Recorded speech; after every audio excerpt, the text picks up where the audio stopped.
And good afternoon, everybody. Welcome to the 2023 Seattle Snooker Open Championship. It's Championship Monday. We're starting off with the semifinals, and we'll be moving on to the finals a little later this afternoon. David Burney is in the booth with you, and I'm joined by Christian Youngers. Good morning, good afternoon. How you doing, Christian? Hello, hello. Good morning, good morning. Thanks for having me.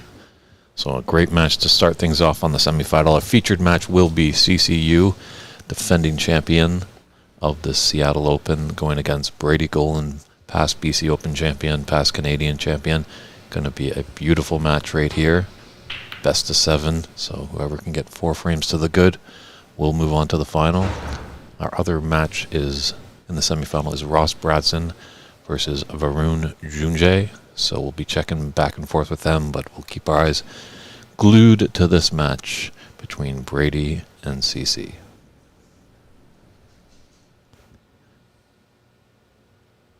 There's a nice little shot of the trophy, too. We managed to get it all set up, polished nice and pretty.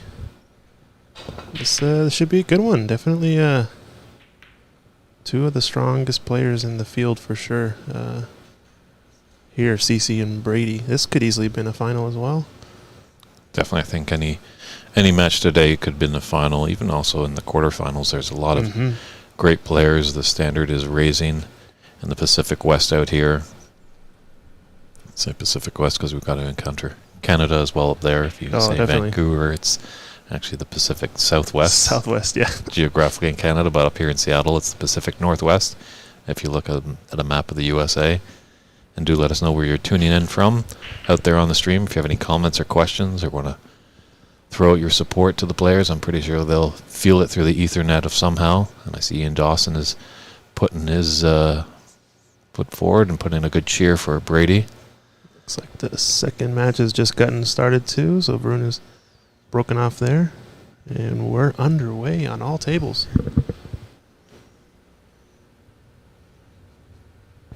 Yeah, talking a bit to Brady last night, he was kind of excited by a bit longer form of a match because you can kind of make a few mistakes and you can also kind of go for more balls early on, where these short matches like the round robin was best of 3, the quarterfinals and the round of 16 were best of 5s.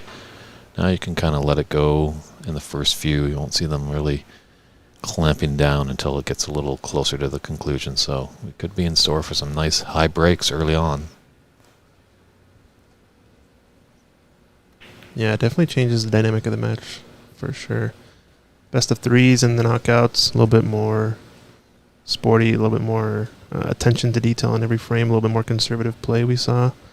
Definitely in the best of 5, for example, the match between Brady and Charlie Brown yesterday, that one was a pretty good one. That also could have been a final.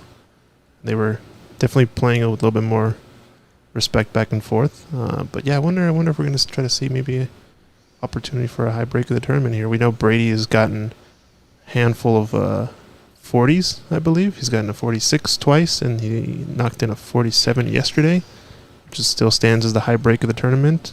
Right there, it's a nice shot into the middle, so see if he can make work of this rack. Nothing is safe on these tables. Not from these players. Yeah, he's got some open reds that he can take on with this black, so good opening opportunity for Brady in this first frame.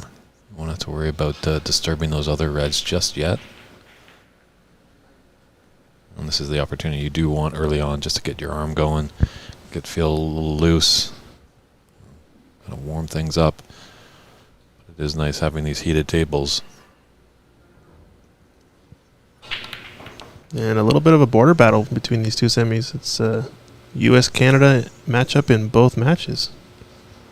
And it's true, yeah. We could have an All-American final, an All-Canadian final, or a Canadian-American final. So yeah, I wouldn't have it any other way. Raymond Fung in the Facebook saying, thanks for all the hard work. Local snooker bros. You know who I root for. Yeah, we know who you root for, Raymond. He's not at the table yet, but I know, he's making me blush. Sorry, I'm not at the table just yet, Raymond, yeah, but soon enough. Soon enough, we'll get Dave Burney out there. Mike Dominguez is at the table, however, he is our head referee. Focusing on our match table here. Spotting up the balls. You can see him there in the corner. Doing great work. For those of you who ask how Ox Billiards came to be, it's because of that man right there. Putting all the hard work, showing his passion for the love of the sport.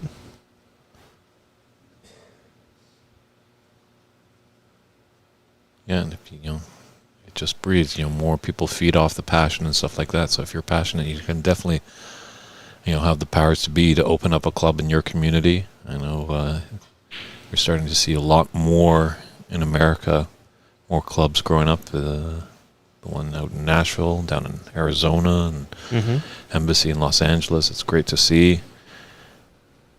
Great to see that there's a rebirth of it in Canada as well. So it's good things happening over here in North America for the game of snooker. Definitely, yeah. It's got to keep working and keep building it up. Oh, wow. That was a massive shot, I think had he made it to his cue ball, would have had a little slightly different path, and he probably would have hit the reds in a more favorable nudge. But he hit the one red that was kind of the only red available, or open, kind of at the bottom of the stack. Yeah, kind of surprised he hit that hard. I think maybe he was trying to run into the left side of the reds, maybe, or not exactly sure. But CeCe with a chance, playing safety on this loose red up table. It's going to be an interesting frame if somebody can get back in. The red's pretty much all available, and they're all kind of pushed up towards the pink spot more, so the black is wide open. We just got to get it back on the spot is the only thing now that it's tied up a bit.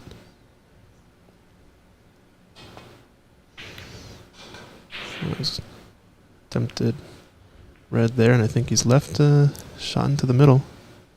Yeah, didn't get back to bulk on that shot, so. A little edgy, obviously they always are in those first frames. Definitely of a match, definitely of the day. You just gotta trust your technique. These guys work day in, day out practicing things, so most of the time they all have great technique. It's what's going on between the ears is the difference. Who has the more mental strength, and we'll see that today. So he's choosing to take this one to the corner, maybe because the angle off of the red into the right middle is going to go towards the pink and the black. He might not get a shot, or towards the reds maybe, but this shot may be a little bit safer to get position somewhere.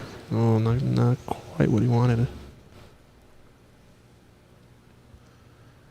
Yeah, I wanted to come past that black, not push that black out into the open.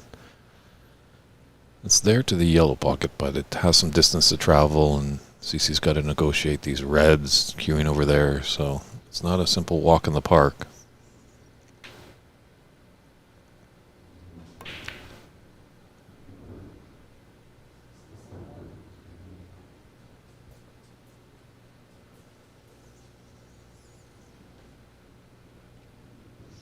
A bad shot. He's only left one red available for Brady to hit. Oh, we clip off the right side and come up and down table.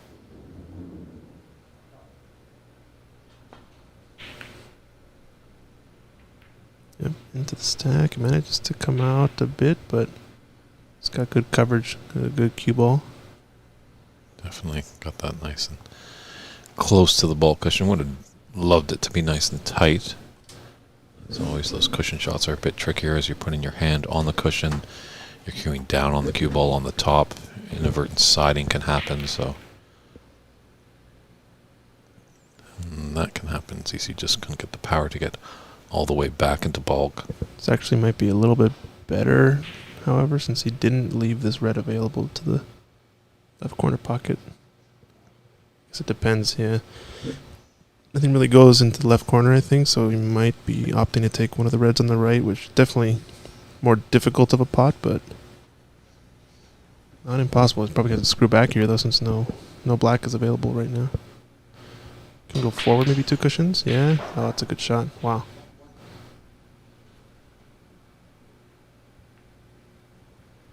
Yeah, I don't think we're going to be seeing the black ball being used for quite a while.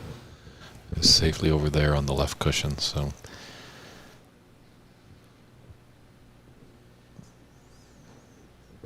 hopefully soon enough Brady wants to get that pink developed.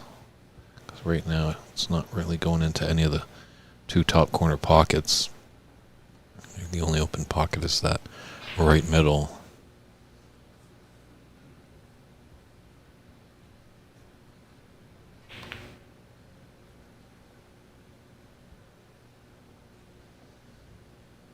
Well, actually,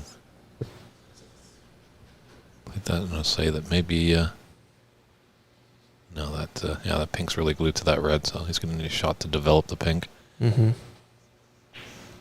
Brings the touch of inside. Might have rolled this a little far. Might have to take it to the pass to the corner. Nope, just going to take a bold color now. It's pretty straight on this green. I think you can go screw off the left long rail. Oh, he decides to play along.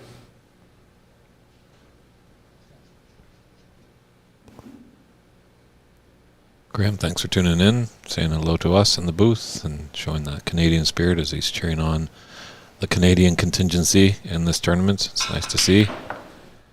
I think there was a few last year in this tournament from Canada, but definitely now that shall we say, the world is kind of getting back into some frame of normalcy, I guess, after that unfortunate pandemic that we all had to endure. It's nice to see that just restrictions are eased up, so we can get good quality players from both sides of the border here. Yeah, it's really exciting. Speaking of Brady, this past weekend, been learning a lot about his endeavors in the sport and what he's accomplished. Previous professional on the World Snooker Tour. Now kind of in sort of the waning part of his career, but still able to get out there on the tables and make some really good breaks, showing us how to play. Tough miss there. Tough pot though to get on. He wasn't really going to be on anything other than a long blue maybe. But Brady putting on the points. Yeah, Brady and in fact all the Canadians actually that went over to England, the Thorburn, the Warburnick, the Weich, the Stevens, all those guys, Bob Chaperon, Alain Robidoux, always embraced by the Brits actually. A lot of the British really enjoyed their time with the Canadians. You know, Phil Yates is just a big fan of Canada with all our wacky and unusual humor. Just can't get enough of us. Oh yeah. Can't get enough of Phil Yates humor sometimes. Maybe it rubs off. Oh, he's gonna just slightly overcut that red. It's a bit of a tricky pot since there's no black here, so I wonder what the move is here. Probably go forward since it's now more natural to control the cue ball that way. You just want to make sure you escape making a strange cannon on this red. It's close to the black spot. Could screw back as well. Much more cue action kind of required. Yeah, pretty good. So he was fairly straight and he was able to come up. But I don't know if the not yellow, the pink, is it on into the middle? He's taking it on full-blooded, so it definitely looks like it does. Yeah, I think that was the one pocket that I think the pink was going to go to. And it is on. So CeCe in. His first real attempt at the table here. Sargon Isaac and Facebook saying, streaming tables look great. Thank you. Try our hardest here to put a good quality live stream. Show off the equipment.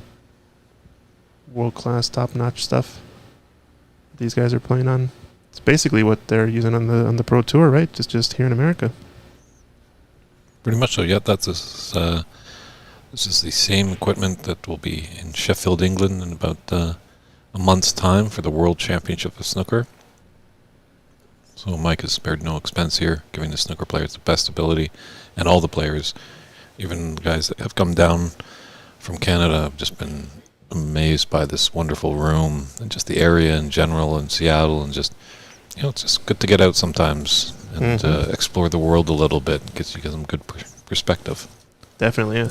I imagine we're going to start having a sort of a cycle of players that we're going to start seeing here at the Seattle Open every year, and then as well up at the BC Open, since the two cities being so close together.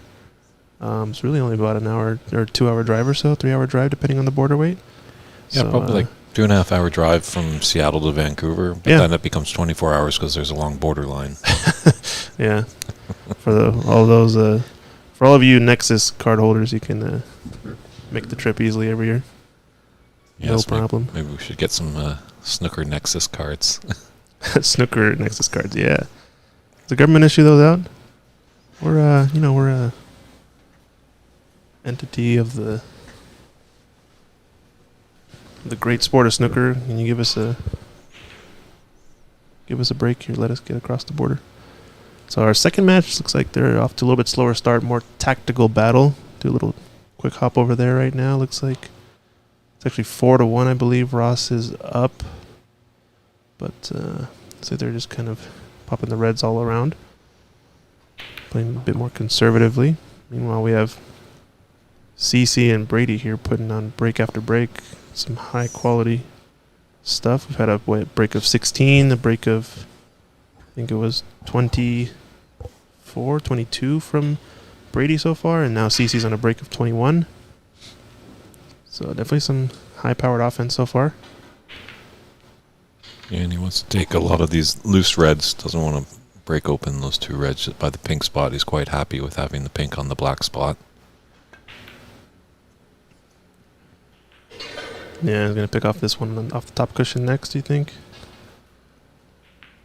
He's got a perfect angle probably to come into it with the pink. Mm-hmm.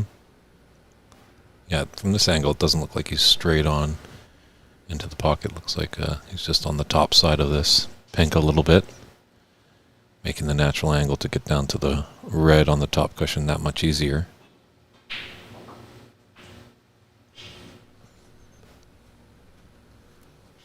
Good afternoon, Vineet Desani, who came down actually on Friday. Yeah, Vineet, how's it going? Or actually on Saturday, him and Vineet and Baltaj, who's up there, both came down, and Vineet jumped in to help out with some refereeing. So we really appreciate that, Vineet. And Baltaj, always good to see you in the room. Baltaj asking, what's a successful safety for the stat? So the scoreboard that we have configured, you actually input safety, misses, fouls, etc. Oof, you got not the friendliest of rolls there. Probably should have opened it up with a bit more side on that screwback shot, but tough pot. But yeah, our scoreboard here that we're using, I think, is used for a lot of the WPBSA events. And from what I understand if a safety is made and the opponent is able to pot a ball after a safety, then that is an unsuccessful safety attempt. Whereas if any other result, whether it's a miss or a safety, happens after a safety attempt, then that would be a successful instance of a safety. So I think that's what they're using to calculate it. But a lot of these average shot time and other percentages come just from you inputting the numbers in, or the actual actions that happen at the table. It's a little bit more of a sophisticated scoreboard, but if you're not having someone constantly there manning it actively, it can be a little bit misleading at times. But looking at safety success rate, 66% from both players. So about 2/3 of the safeties that they're attempting, their opponent isn't able to pot a ball as a result of.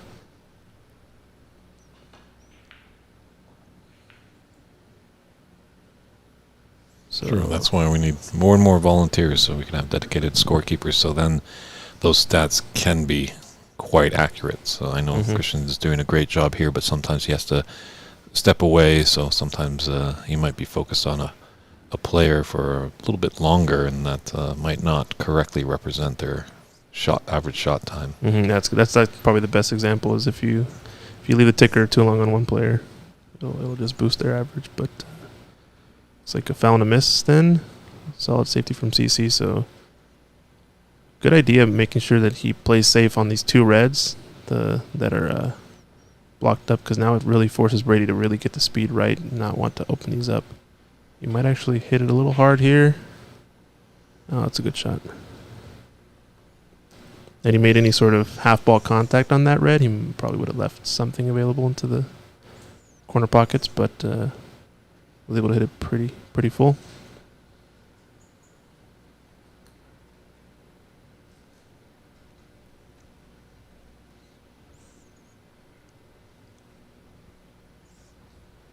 at this red that's just the left of the pink spot. It's pretty thin to go down, and you need a lot of power to go into the top left corner pocket. So he's just trying to maybe land somewhere behind that yellow. Yep, wants his red to move too.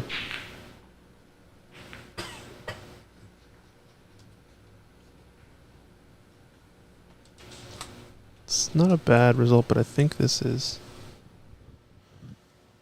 definitely safety coming up that might be in trouble for CeCe. Is he gonna get behind this green? All right, he's covered the red on the long rail, so no cross double into the corner. This red does pot, I guess, into either corner pocket, but I wonder which direction he's going to send the cue ball. I'd imagine cutting it to the right corner pocket so you can treat it as kind of a shot to nothing. Yeah, just got to watch out for that red into the top left. That red that's on the right cushion you're saying might, if CeCe was to go up and down table, he might cannon into that.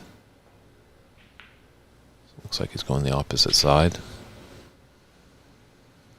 Good to hear that Kelowna's tuning in, cheering on there by the way, Brady. Thank you, Andrew, for tuning in, and Ken. Yes, we're hoping that this is a good match. It should be.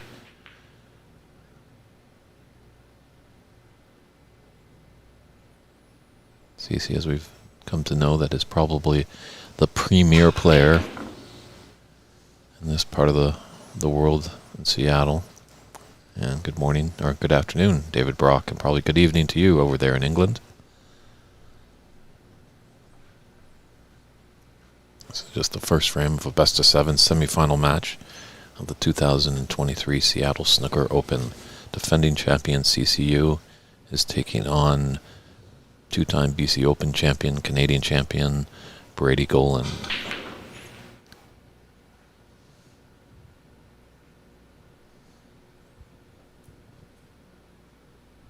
We've got David Brock in the chat too. How's it going, David Brock?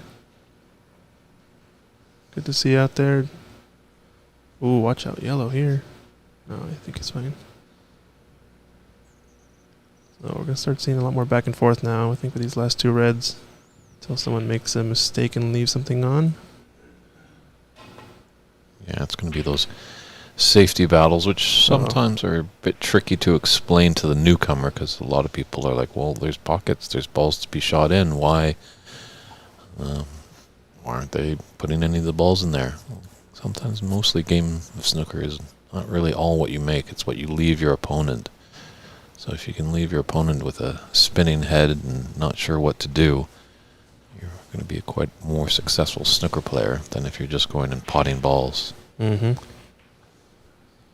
Andrew Knox asking for prize money for top 3. I think we have top 4 now, since we're not doing a third place match. So semifinalists, I think, are 3x the entry fee, something like that.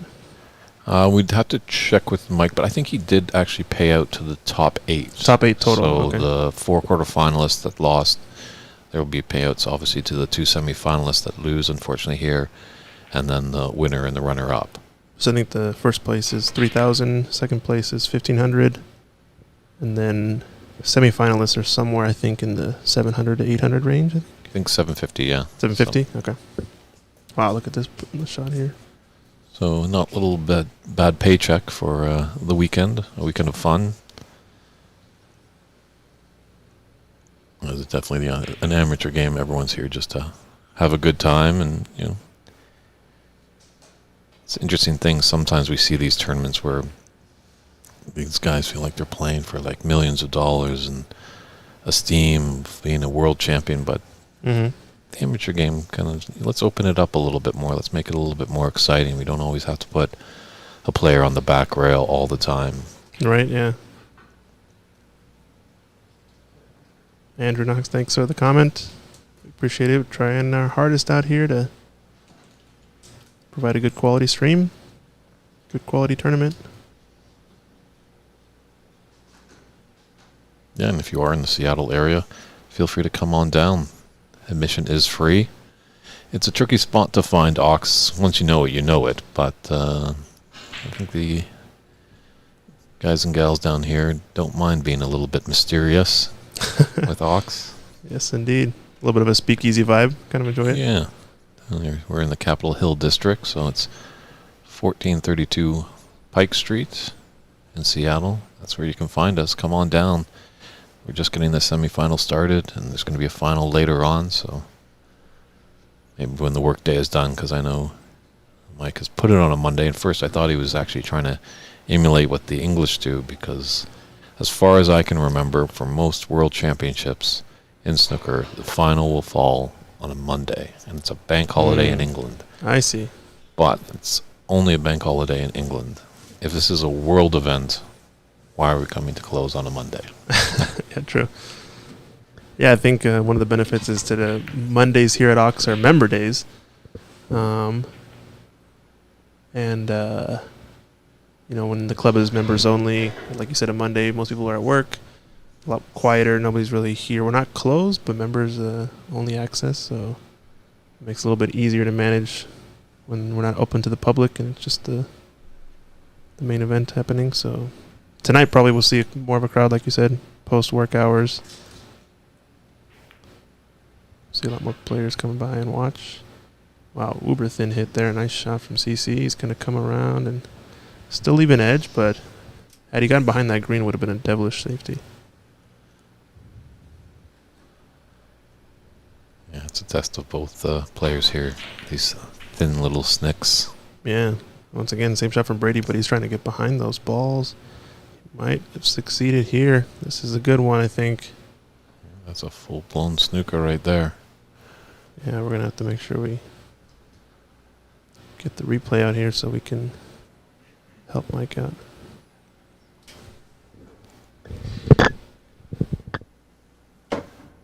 Yeah, that was a good tactical battle back and forth there.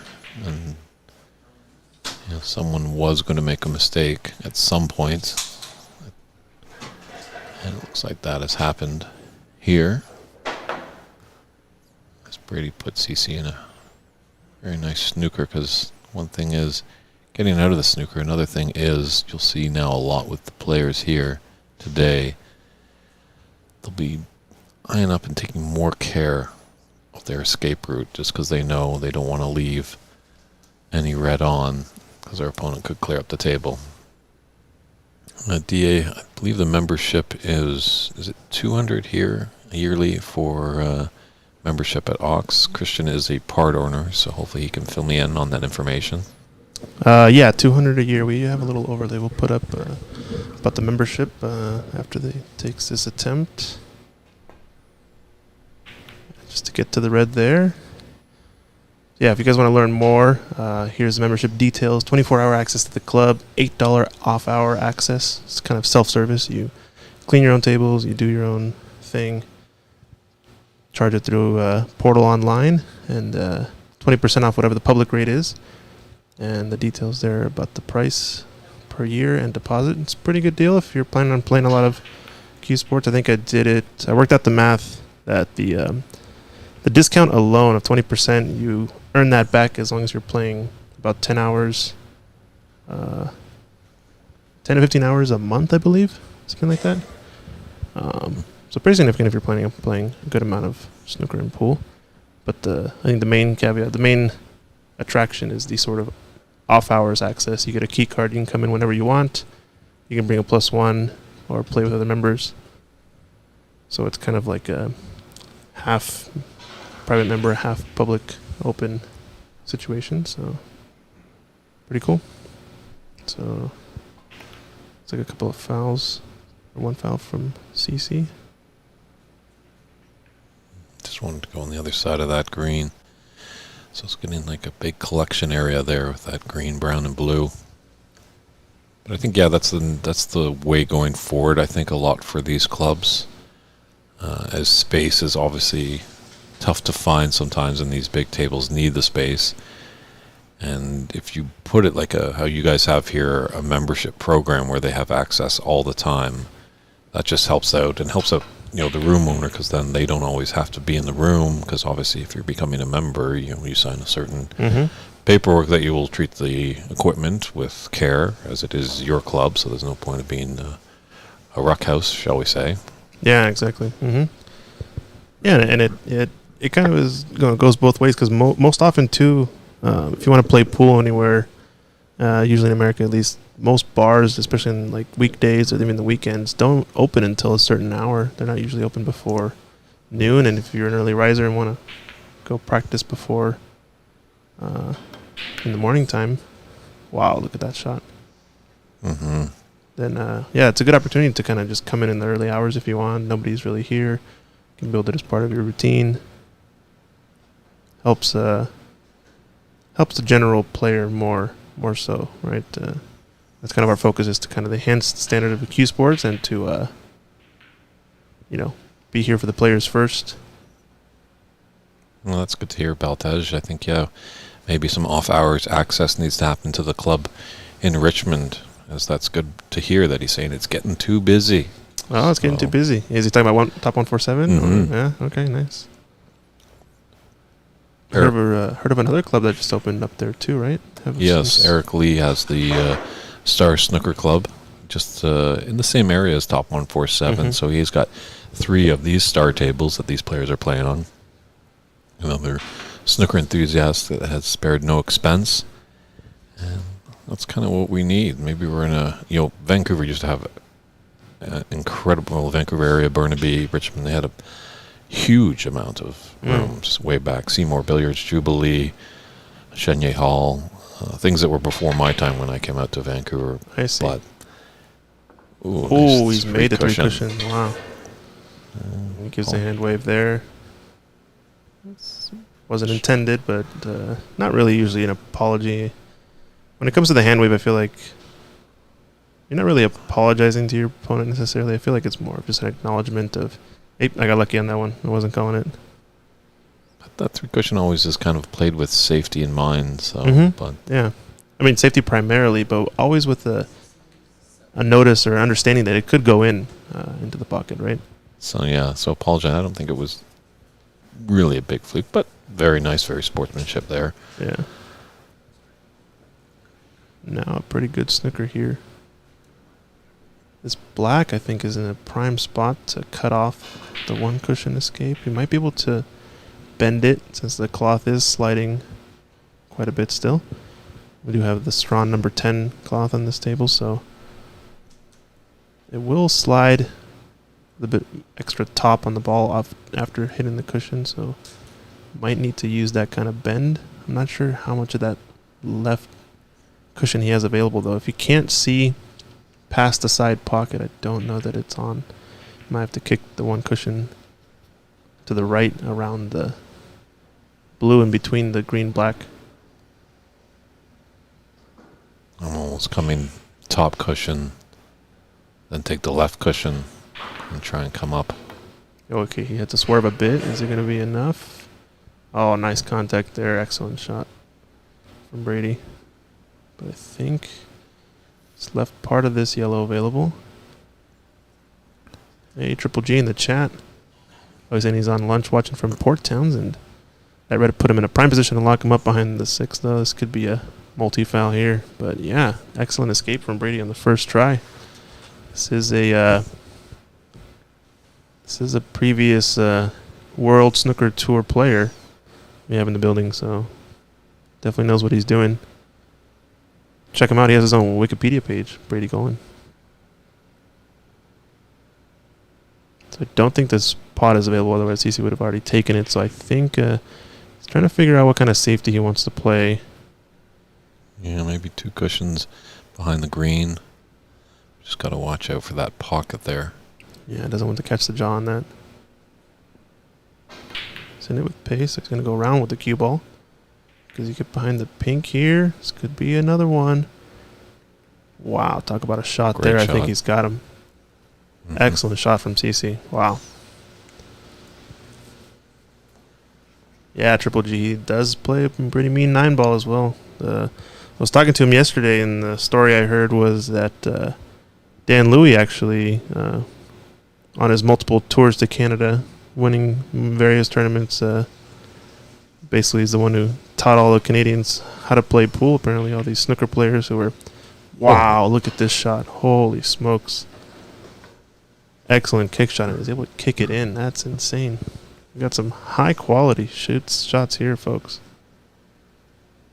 But yeah, Brady Golan back and forth. He has a chance here.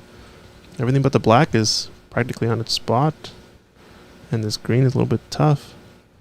It's going to play a safety, it looks like.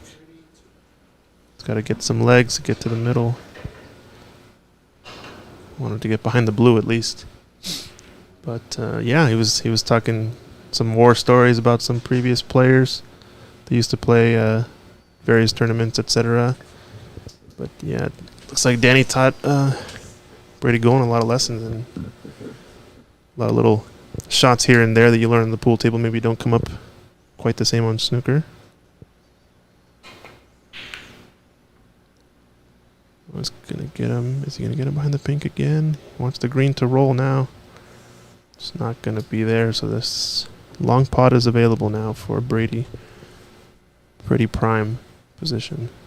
You can nail it.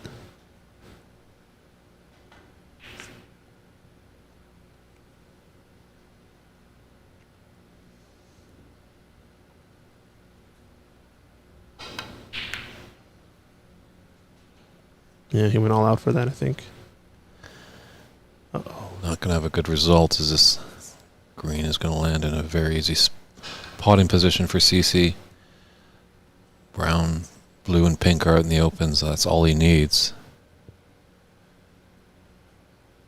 See if CeCe can draw first blood in this semifinal match.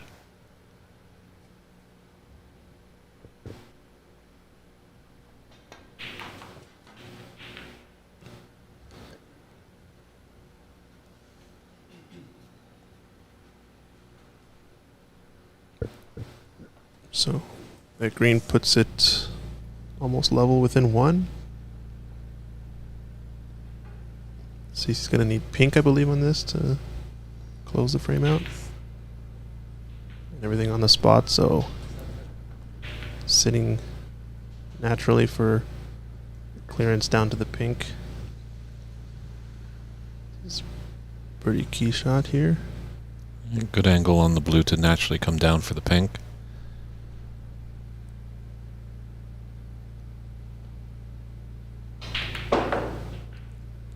How's his pace? Ideal.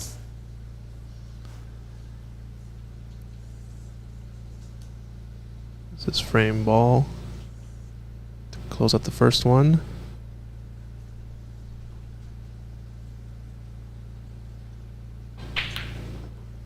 Oh, he felt the pressure there. Wow. Totally just a pressure pot.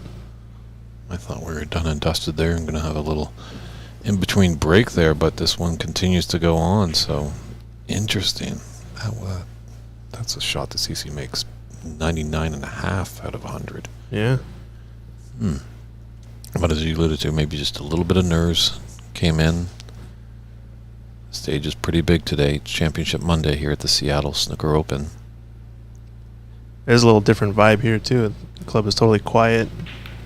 A couple people, a couple photographers in the room hanging out, but no real ruckus, no real sort of bustling happening in the background, so you can practically hear a pin drop. Maybe that sometimes adds to the focus. Maybe it can also be distracting at times because any little thing can kind of put you off, but don't think that was necessarily the case here for that shot for CeCe. Maybe he just escaped the moment a bit and knew that this was take the first frame. Is a pretty massive win. CeCe's only dropped one frame, I guess, in this tournament so far, right? Against Daniel? Correct, yes. He might have dropped a few more if Daniel just had a bit more snooker sense. Fortunately, learned the hard way. CeCe going for that snooker. Unfortunately, didn't get it, so we're looking like we're coming down to the black ball for this. This should be a formality here for Brady. Just looking where he wants to place his cue ball, maybe just a little high to potentially go for the double on the black. But yeah, it's interesting, like obviously with these tournaments we're in most of the time live active rooms, so you do have to deal with the public coming in and playing their other games around. Not a lot of the time that these players are in kind of a more professional atmosphere, which we have here, which is very quiet. As you said, a pin could drop. But Brady is the one that has been familiar with this, obviously playing on the Pro Tour, knows the ups and downs, and probably played in a lot of wild places that we could only dream about. Yeah, I'm sure.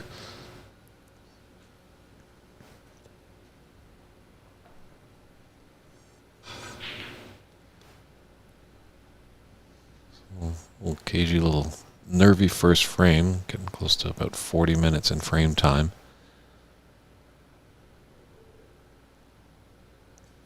But as they say, you're never into the match until you win that first frame, so both these gents want to draw first blood, and we'll just see who can take it on this final black.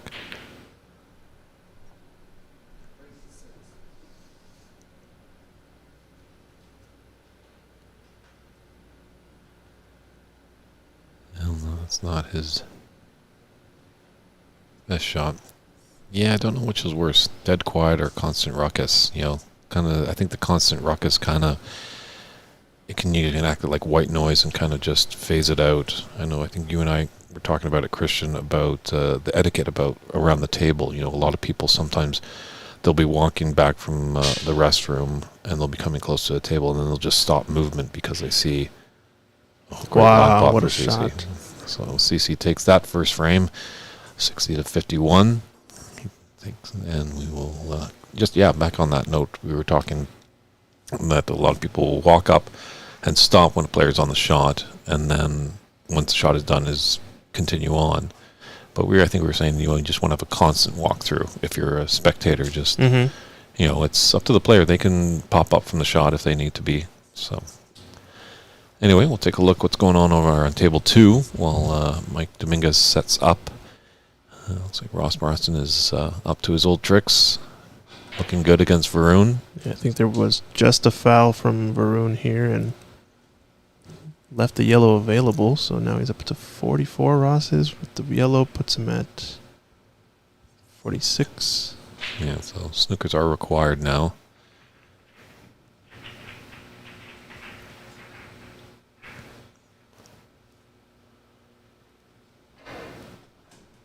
We're just having a look because there's 34 in it and 25 on the table.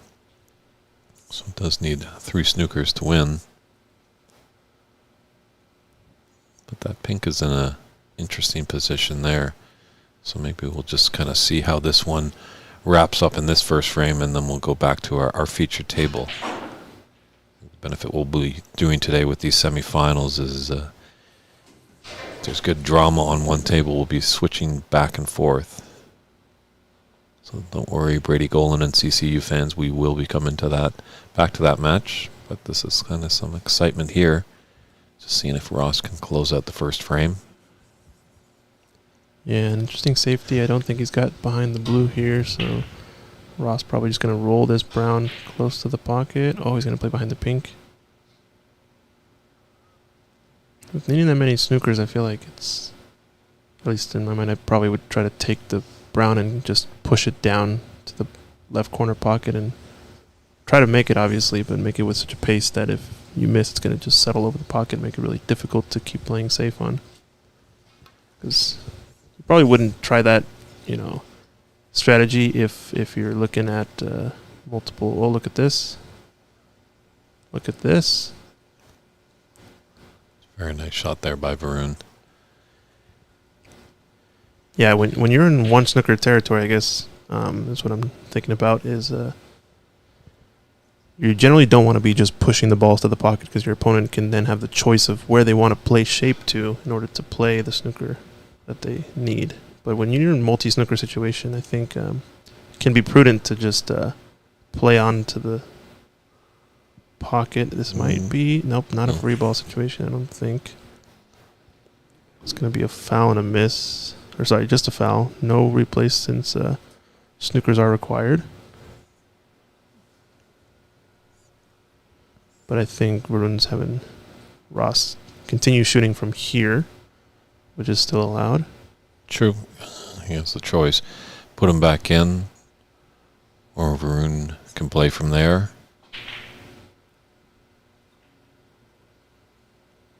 So Mike Dominguez just coming over and giving a clarification.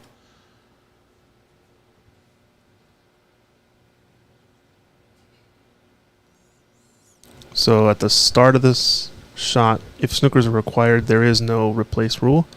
I believe what Varun is asking is that now that the gap has been bridged, so 22 points now means there are no snookers required, right? 22 available. Put Varun at... actually, no. It's still one snooker's required, right? One snooker? Correct. There was a foul points. It should be actually on to 23, I believe.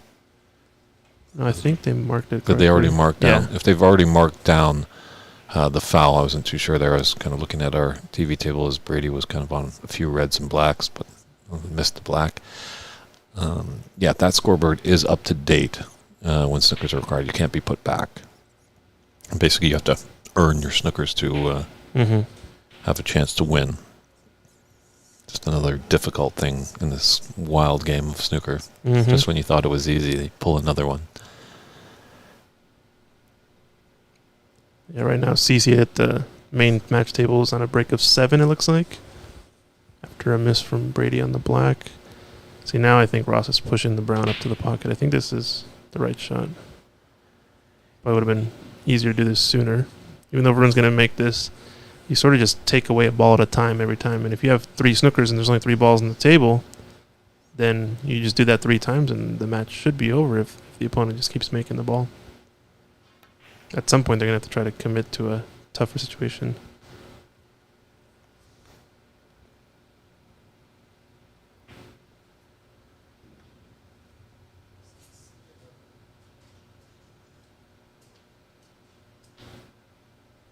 Yeah, there is some debate. Some players, when there are the snookers required, it's just like doing what Ross is doing right now, maybe just trying to roll that blue ball over the pocket so you're forcing the player that needs the snookers to pot that ball. But some people have come from the line, well, you should still, it's kind of not an aggressive shot, I guess, putting it over the pocket. So with anything with this game, it's always up for debate, and people have talked to it at great lengths and deep into the evening. There's conversations going about it, so it's what you're comfortable with, pretty much, and what you need to do to win the frame. If you're comfortable with just rolling it over,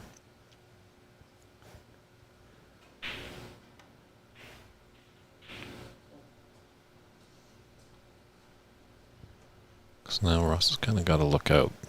That pink is in a nice area there. This one, yeah. Some wild cue power there. Just going to try for the black.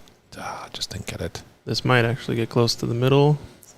Not quite, but now he's going to lay a snooker, I think, behind this pink. Yeah. Ross should. Always good philosophy. If your opponent is needing snookers, it's good to put them in a snooker. Oh, he's maybe left an edge? No, it's very close, but...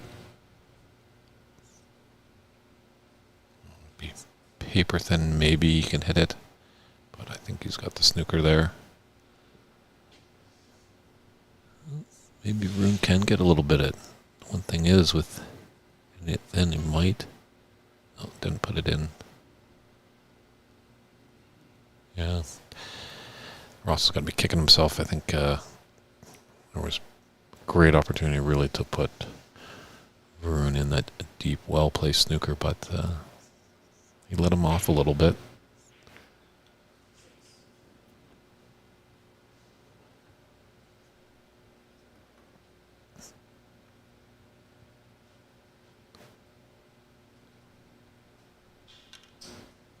So, might want to hop over to the main table. Just quickly and see. Looks like CeCe on a break of 6 so far. A couple of smaller breaks. A few misses from Brady and building up a little bit of a lead. Let's put him at 11 on this break. Some of these reds definitely on. Check back in with the Ross and Varun match in a bit. We'll see. I guess actually right now Ross is on this blue. Is this the shot to close the frame? No. He's left Varun a chance to get that snooker now. Let's see if this Varun is the can one. better him. Sorry, folks, we're just jumping back and forth, but we got two matches going and some good action. Want to make sure we keep track of what's going on. Does it get past the pink? Ooh. No, it's going to bump it. Now this is Ross's chance to close out the frame. Well, Ross has a snooker opportunity here to stun into the blue and hang around that pink. So yeah, and then you'd imagine Varun would have to take the concession after that. But let's see if he can get it. Yeah, nice shot. Meanwhile, CeCe's sending the ball around the tables on the match table. Nice shot on the blue. And that blue's in a tough spot there for Varun as well, close to the black, so has to be pretty accurate with his escape here. Yeah, this could be curtains. What if he's just going to come off the bulk and come off the right cushion? Two cushion escape here. Using some force. Wow. Well done. Nice shot there from Varun. Highlight reel shot. Even though he's down and is in the snooker's acquired stage, what a hit there to stay alive in this frame. Good hit, but unfortunately, as you can see, he's kind of sold it out there to Ross. Ross should be able to get this pink in or blue in there and get the first frame. Oh, he shot it at pace. I'm confused. I feel like he should have just rolled it in. He would have been naturally behind the yellow or the pink, maybe. Yeah, Varun getting let off a little bit. Yeah, seeing Ross just kind of shaking his head off table. Just knowing he's had a couple of good opportunities. Because there is going to be a time when Varun is going to get nestled to that pink and possibly give Ross a few headaches. So. Mm-hmm.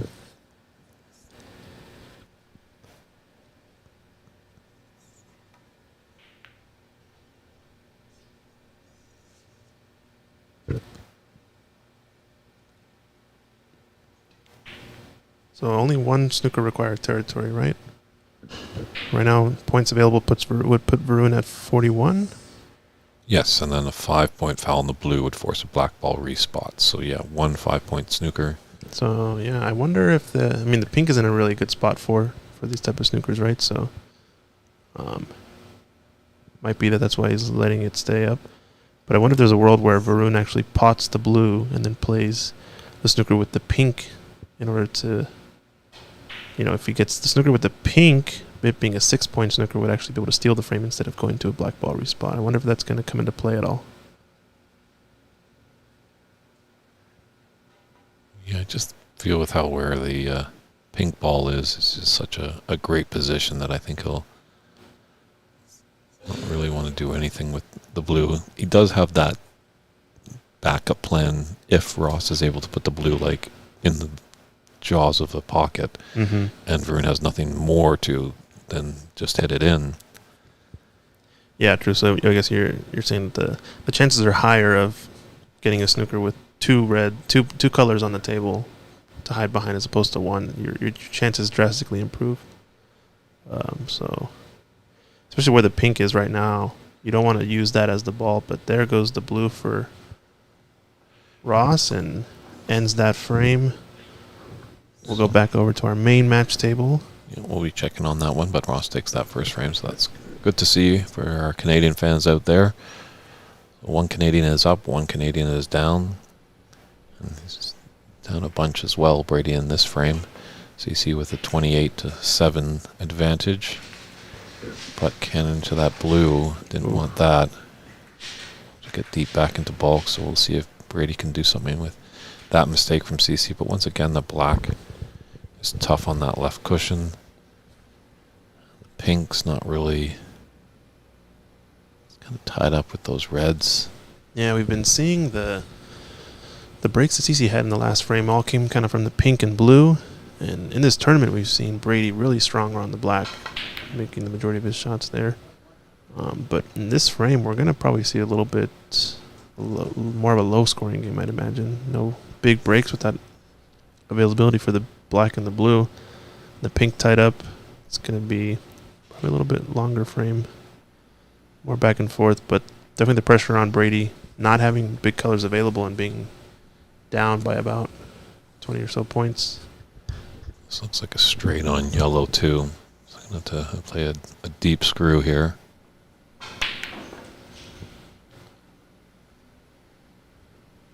Slight rattle, but just kind of did more of a stun shot. Interesting.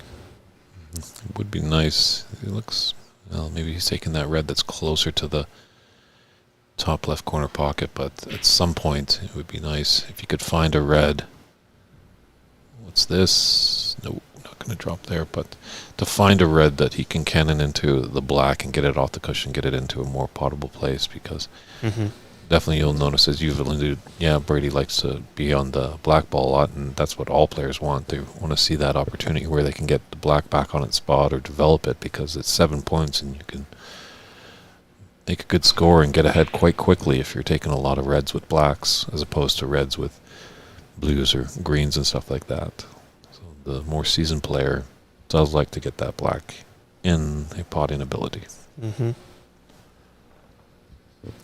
take a quick look at the bracket too. This is how the players got here. CeCe battling through Dave Daly and Daniel yesterday in the last 16 and quarterfinal. Brady taking down Charlie Brown in a heck of a match in the first round of 16, and then taking down Gary Wallace 3-0. Ross Bradson had a lot of back and forth in his matches.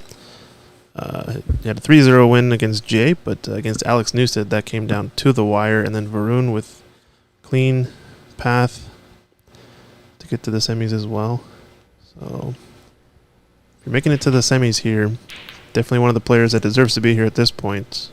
Only tough players left in this tournament, that's for sure. Another little mistake there by CeCe.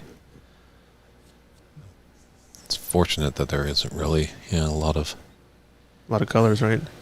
And being up against that red, I wonder if Brady can get some cue action there, because that pink might go into the left middle. Brady can get.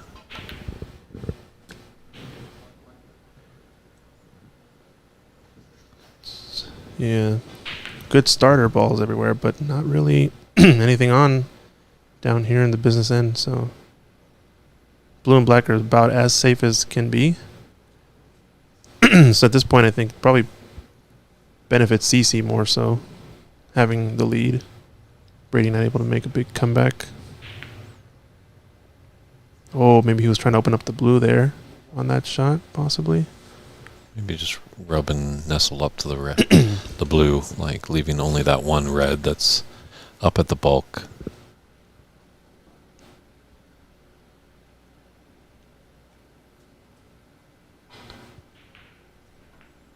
Enough of that red that CeCe can just clip off of and potentially give himself a shot to nothing. That would definitely free up the pink, be beneficial for both players. So look at the angle, he'll take that red onto the top right. Shouldn't be worried about the red and black won't cannon into them, I don't think, with the angle.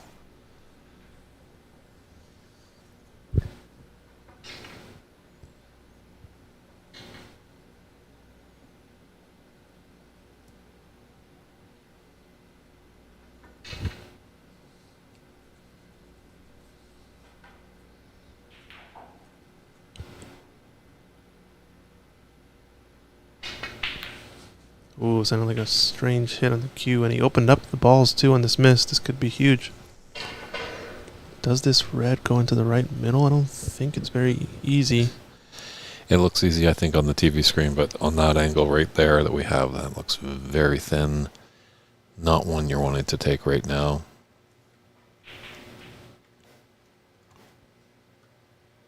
Yeah, that's definitely not a shot you want to take on. You'd have to be, I think, just right behind it. Delicate roll it in. Looks like he's going to try to shoot this up past the blue. Believe it should pass. It's tough to tell from our vantage point. Oh no. Yeah. Side. Nice. I think the blue hit up that idea you had of potting that into the yellow pocket with that red. But now you might see just Brady run through with this green. Going into the left middle could give him a good angle on that, rather tricky little red.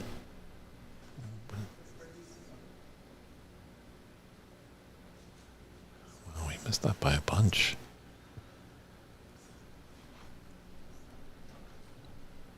Yeah, I think he's going to just shrug it off and keep going. He's been here before, knows what to do in the heat of the moment. Yeah, you got to have a mind of a goldfish. As soon as something happens, you just got to forget it. Don't want to dwell on those negative feelings. Come to the table, you got to feel positive.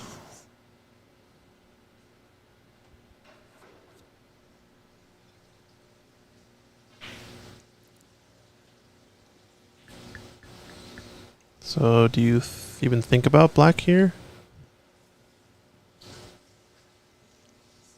I'd say pink is almost as tough as black would be, but I think he's trying to... It's not a bad option, I think. Yeah, definitely being a left-hander if I was. I'm a right-hander, but if I was left-hander, I'd be thinking definitely on that black, possibly. One thing you just have to worry about that red that he's queuing by. If he is to miss this pink or this cue ball is going to pop out a little bit, and it might be able to just makes it. That's pretty huge there. Black's back on the spot. Pink's wide open again. Still a few reds on the table, so this one can go either way. Yeah, plenty of points with 59 on the table and just a 24-point difference. We're nowhere near to seeing who's going to take this second frame.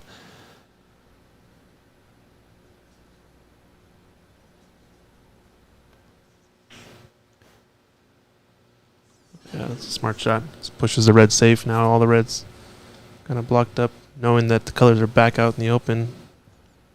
Pretty good shot from CeCe. Having the lead. Wants to put pressure on Brady Golan.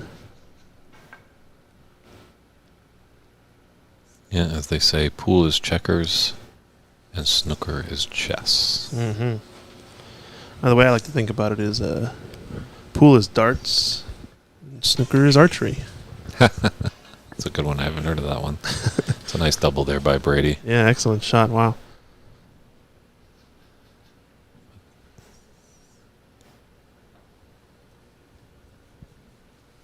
I have to hit this with some pace to come up table. Doesn't have the angle to stick around for that red that's on the top cushion. Oh, he's going to open the blue maybe? Yeah, he was aiming for the red, I think, right? I think just with getting the power to come back for this red that's on the bulk cushion.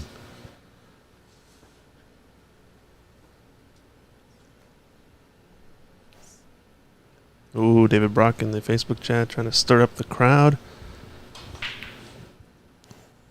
Definitely wiped its feet before it found its home. Wow, yeah.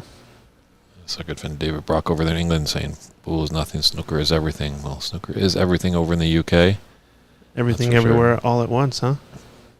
Mm-hmm. When I was talking to Simon Barker when he was over here, he lives out in Sheffield and they have leagues going on there. And he's telling me there's probably 150 players just in Sheffield that play. And probably 100 of them can make centuries on a quick whim. So it's... They do say the pro game is a little bit more UK-centric, but that's kind of where it started off. And people gravitated it, and I think the BBC did a great job over the years just to keep it on the TV screens. And that's what's going to inspire youngsters and new faces to get in if they can see what actually something is and aspire to be like that. So I think we're kind of back on the horse here in North America with these streams. We're able to expose people out there to the great game of snooker, and hopefully it can come back and be very successful.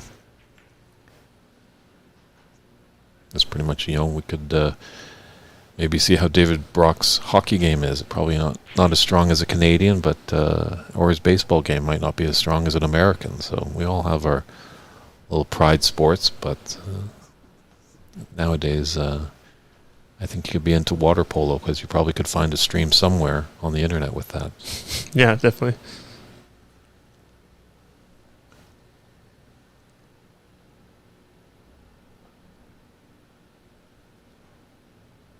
Looks like this, marking the spot.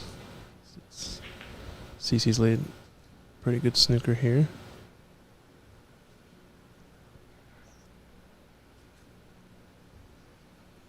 2 reds on. Okay, my score is correct. Cool.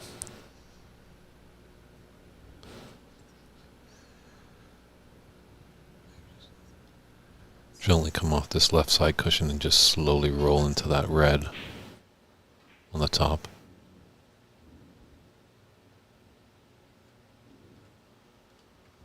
And David Brock saying his hockey game is non-existent. And he says it looks like a fabulous game when it's occasionally televised. Well, there's not that terminology in Canada. Hockey is never occasionally televised. It is a religion up there. People really enjoy it. So that's why you see probably a lot more Canadians, as well as curling's a big thing in Canada. See a lot of curlers definitely in the middle of the country, and we did have very many successful Canadian snooker players, as Brady was over there as one of them. It's it's cold in Canada in the winter times. Why be outside? Why can't you be in a nice warm environment? Hitting some balls around on a base. It's I don't know how it kind of left us, but it's good that it's coming back, and it's good that there's some growth here in America.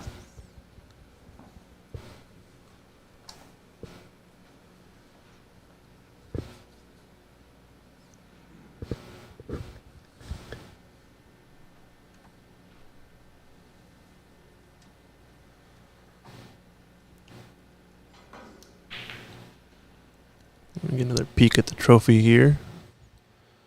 We'll be crowning a champion of this Seattle Snooker Open today.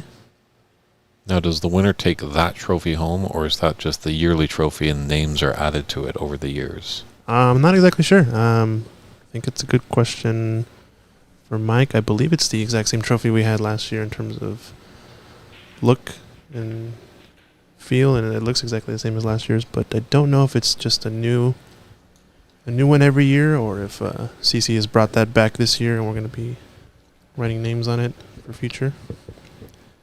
We'll find out.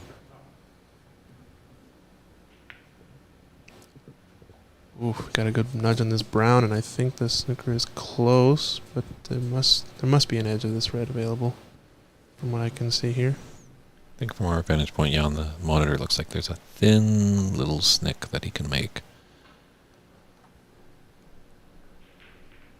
Problem is canning into the pink or the green. It's going to weigh on his decision a bit.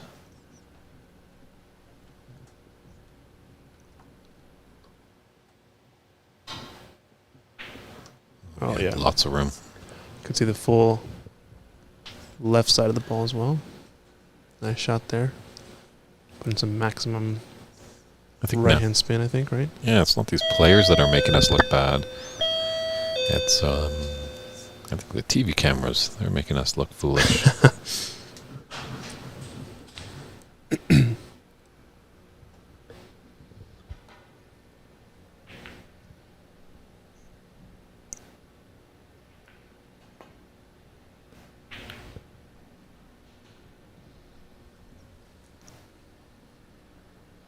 Yeah, I'm surprised with these players of these ability. It might just be because it's the first match, but I thought early on they would be kind of, going for a bit more, and we'd be seeing a lot more larger breaks, but both players just struggling just a little bit to find some good form.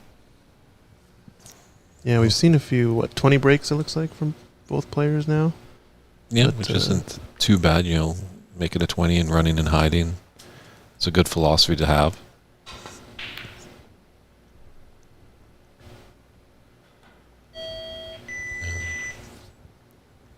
Definitely trying to go for it there. Was going to be on the black, but now this is a great opportunity for CeCe.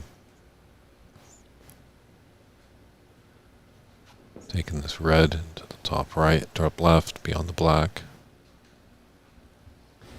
Thanks, Dave Daly, for tuning in. That trophy does go home with the winner to be.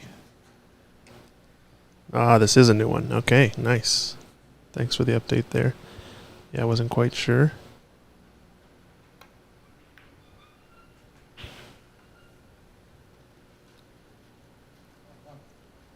True, the BC Open trophy, actually, it has little medallions for the yearly winners, and then the winner takes home a little smaller trophy that they can put in their trophy cabinet for any dinner guests to see. And then the actual BC Open trophy stays at top 147 with yearly winners throughout the years, so everyone can see and aspire and dream about putting their name on that trophy. I think actually Mike has a plaque as well in here that he's making a list for all the winners of the Seattle Snooker Open. Yeah, it makes sense. Now is the time. Get another view of the trophy there. But yeah, now's the time to make it. It's our second annual Seattle Snooker Open, and it's got a plan for the future. Make sure that plaque has plenty of spots on it for future years to come.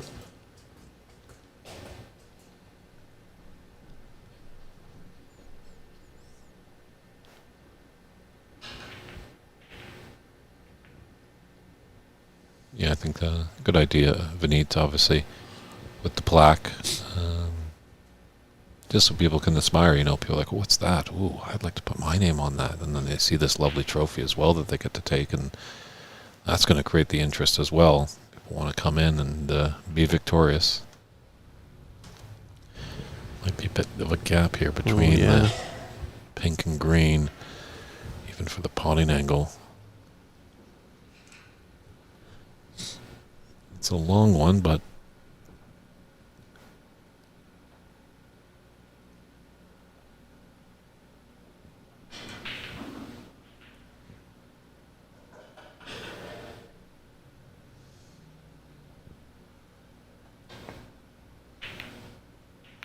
Yep, it was available.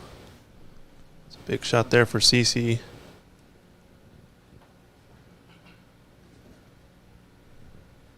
Now, probably going to play for green. yeah, you can come off the cushion, stick around for the pink, yellow.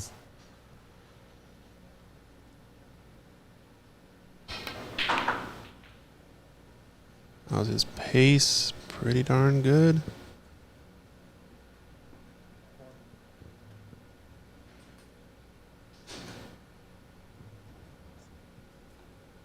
Now, I believe that was his frame ball. 29, the difference. 27 remaining. This short clearance of a few balls should be the final nail in the coffin. Don't expect that Brady would come back with all the balls kind of on the cushions. CeCe's able to run this brown. Surely would be concession. So strong shooting from CeCe in this one. Taking advantage, I think, early on, a couple mistakes. Yep, he'll have a 2-frame advantage, but Brady, who's been in this situation before, and you'll see actually a lot more in these longer frame matches, that momentum. Hopefully CeCe can continue this wave, but if Brady gets a sniff and gets in there and gets the next frame, he could ride that momentum even more. So we'll see the ebbs and flows of this. But I think there'll be nods, and Brady just taking a look at the scoreboard. Just thinking... 18, I guess, puts him at 41, so 20 points. So just adding it up, and he does concede there. So Brady Golan loses that second frame to CCU. So CeCe looking good, and we'll just stand by and be coming right back with frame 3 action.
everybody. Frame 3 of this featured TV match of the Seattle Snooker Open 2023. It's a semifinal with CeCe and Brady Golan. David Burney's in the booth alongside with Christian Youngers. Howdy, howdy. We're glad you're all tuning in. So this is a big frame for Brady. He's got to stop the bleeding here. Get his first frame on the board, then you might see him really kind of digging in, but CeCe knows the caliber of Brady, has probably heard the stories. I don't know how much they've played each other, but CeCe definitely will know Brady's name and knows that he just wants to keep his foot on the gas and not give Brady any hope of getting back into this match.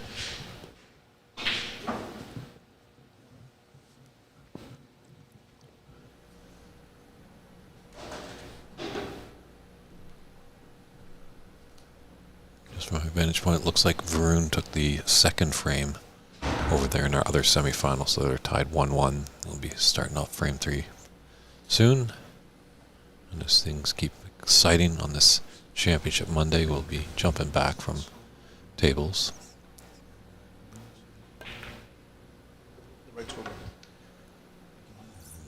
Just a little high. That blue. And it looks like, I don't know if there was a path for that red just to the right of the bunch. It has this red. Didn't want to cannon into that red, just wanted to run through cleanly to be on that black into the same pocket.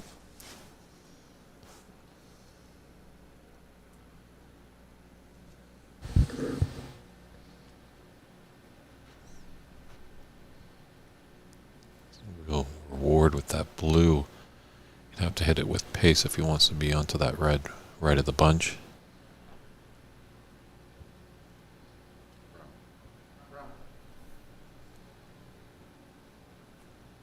Yeah, just that cannon into that red just ruined the break there.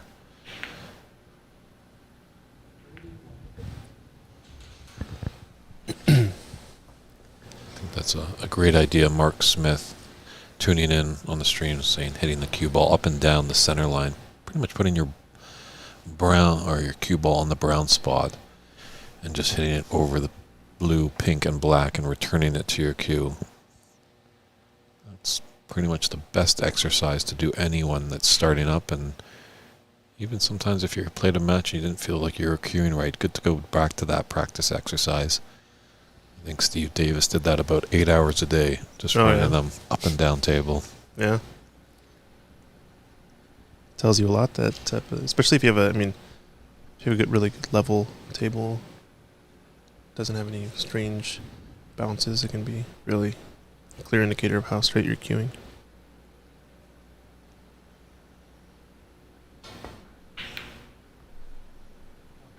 Very nice. Talk about straight cueing there.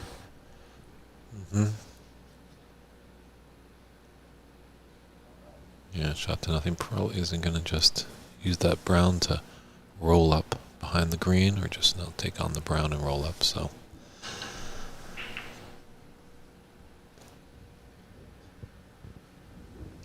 this roll up a little bit more dangerous, I think, just because of how open the reds are, right?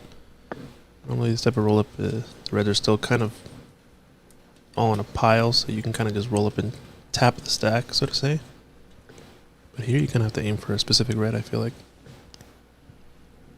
yeah, when their reds are all packed together, you can kind of come off like maybe a couple cushions and just slowly roll into them. With how the table is and those reds wide open, you are right, Christian. You want to have just a little bit more thought of. Because if you just roll into one red, it might open up some other reds.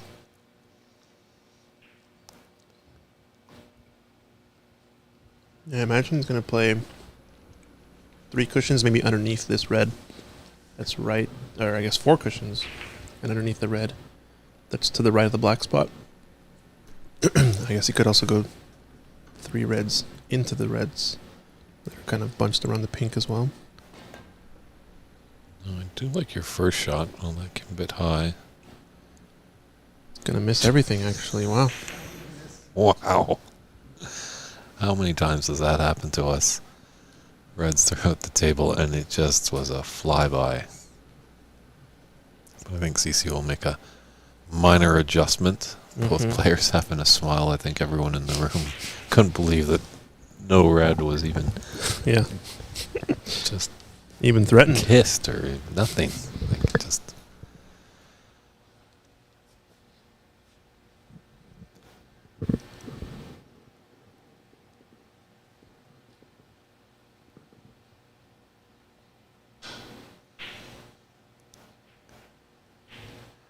Mike checking in with both players there just to make sure everyone's happy with the respot.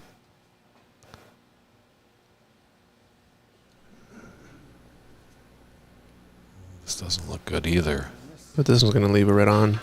This is danger zone now. The black, yeah. See a more novice player be like, ooh, I've got points. I'm going to put him back. I'm going to get more points. But this is now the gauge you have to think about, because sure, he puts him back and there's another 4 points might happen. And obviously we are playing unlimited snookers until the snookers required stage, but the more veteran player will be like, are you crazy? Look at this. Red is right on. We got the black. What he is putting him back. Interesting. Wow. Well, I'll eat my words right there. I thought Brady would have taken that on. However, I guess the black after that is going to go up on the blue spot. As we can see, one red there and right on the black spot.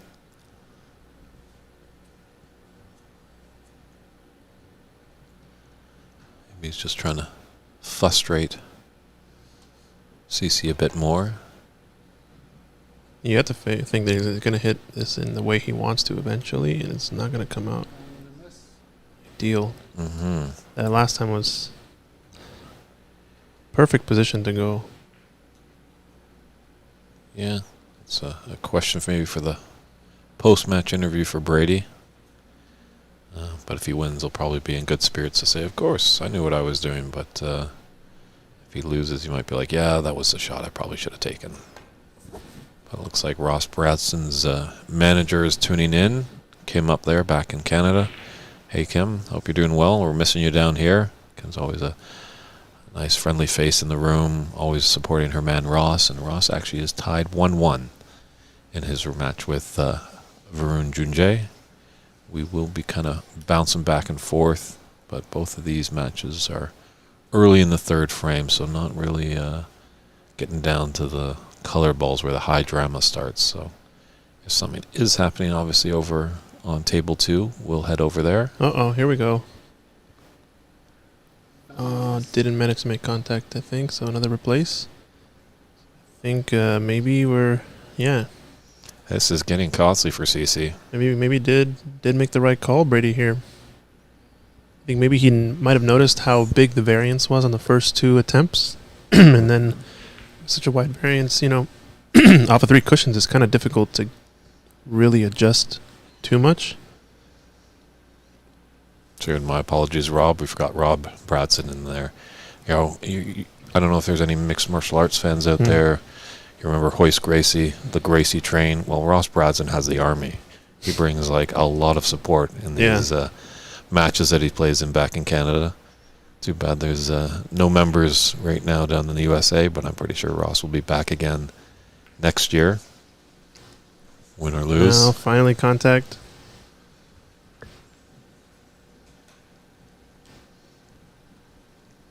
I guess started getting sick of it and didn't want to keep racking up the points. The ideal shot was what he was doing, in my opinion, coming around 3 cushions, maybe 4, and underneath the red, but... True, sometimes you got to just abandon that idea. Just like, I just got to hit a red or this is getting really costly. But unfortunately, he's hit a red, and he's left Brady a really nice red because this red is going to clear the black spot. Oh, no. Maybe that's it right there.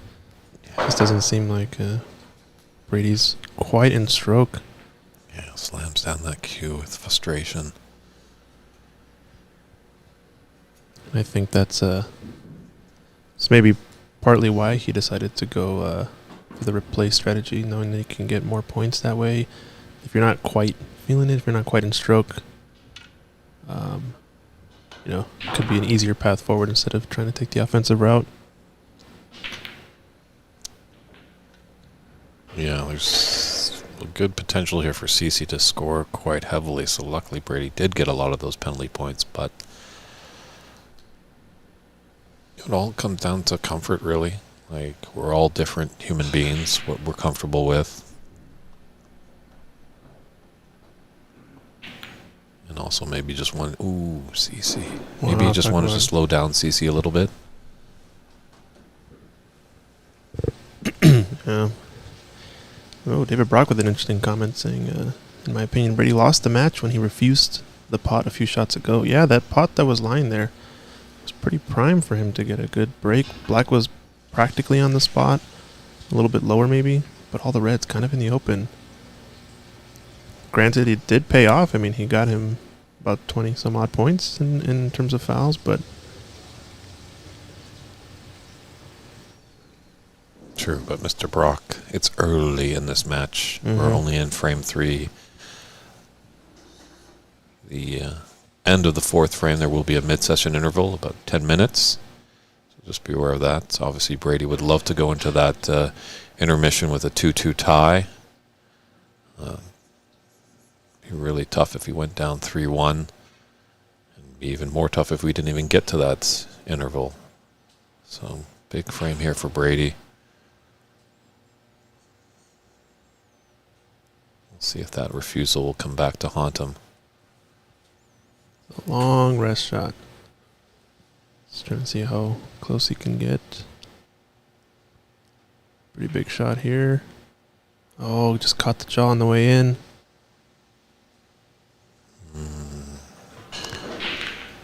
Yes. It's getting a bit tied up over that pocket.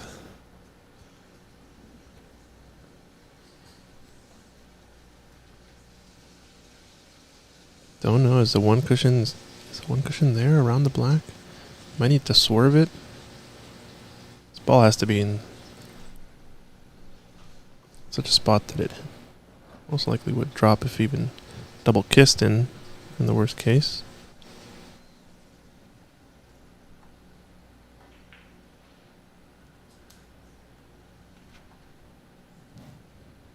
Yeah, I was thinking about this shot too, coming off the right cushion and the top cushion.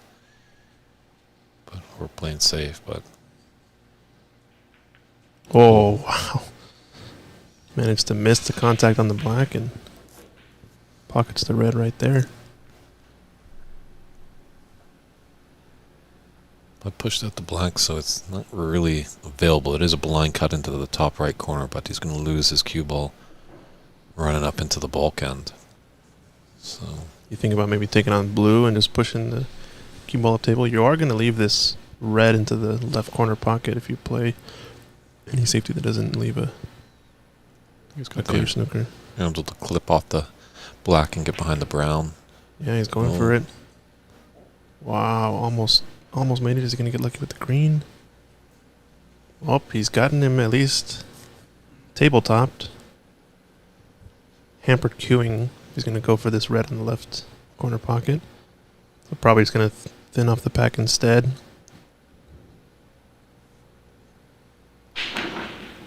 Yeah, does the angle of that red that's closest to the black spot, does that go into the top left? I think it does. Yeah, it's close. Just wants to... friendly bump on the brown maybe? Does brown come to his rescue? I think There's two reds out there. You can just see the one on the left. Don't know if the one to the right is available. This might be an all-out attempt.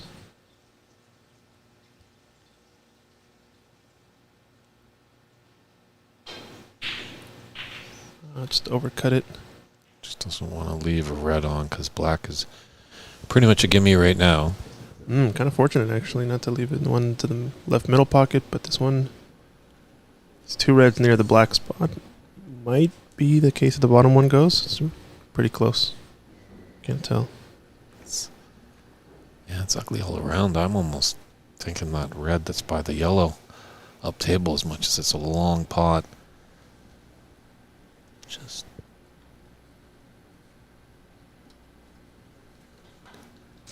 Yeah, I don't know that one's actually available.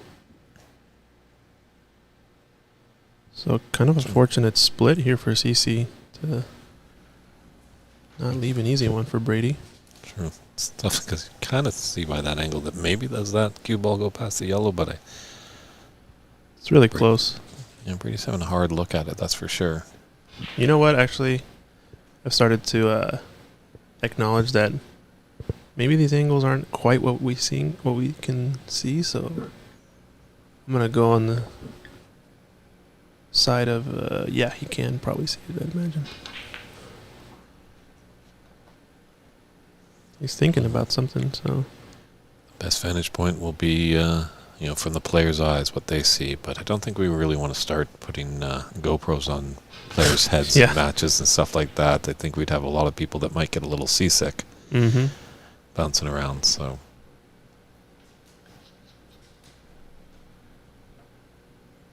it's making them think a little, that's for sure.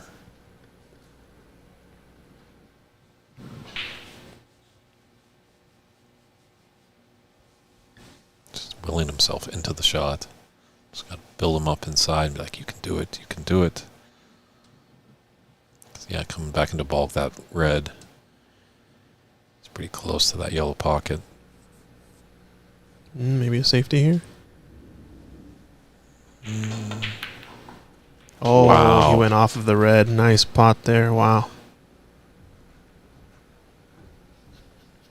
Yeah, you got to be creative in this game too. It's not all about hard and fast technique. It's good to learn the basics, but good to have an active mind.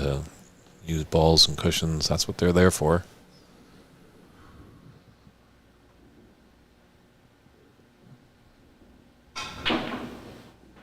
What the heck was that? Well, we need to work on that replay function because I don't know what happened there. Wow. How in the heck did that ball jump up like that? Yeah, that is bizarre. Always seems to amaze us what can happen on a snooker table. But yeah, that just, I guess it just went in with a bit of pace and kicked up and just rolled on the cushion and boom. So unfortunate because that was a good opportunity for Brady to really get going, some open balls.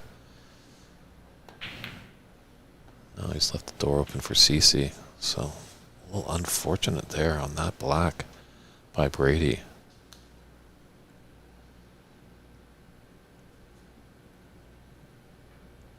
Yeah, I don't know if it was, I think maybe he was a little bit more elevated and that's what caused the jump of the black effectively.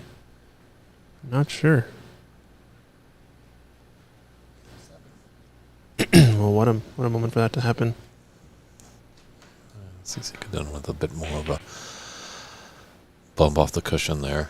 Although he has the natural angle to come back down the table, but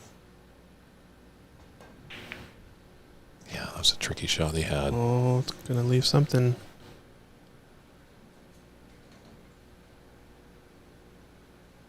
Well, let's see. Hopefully Brady isn't punished for that rather bizarre incident with the black. You like to see players win because they're playing well, not really letting the table grab the spotlight.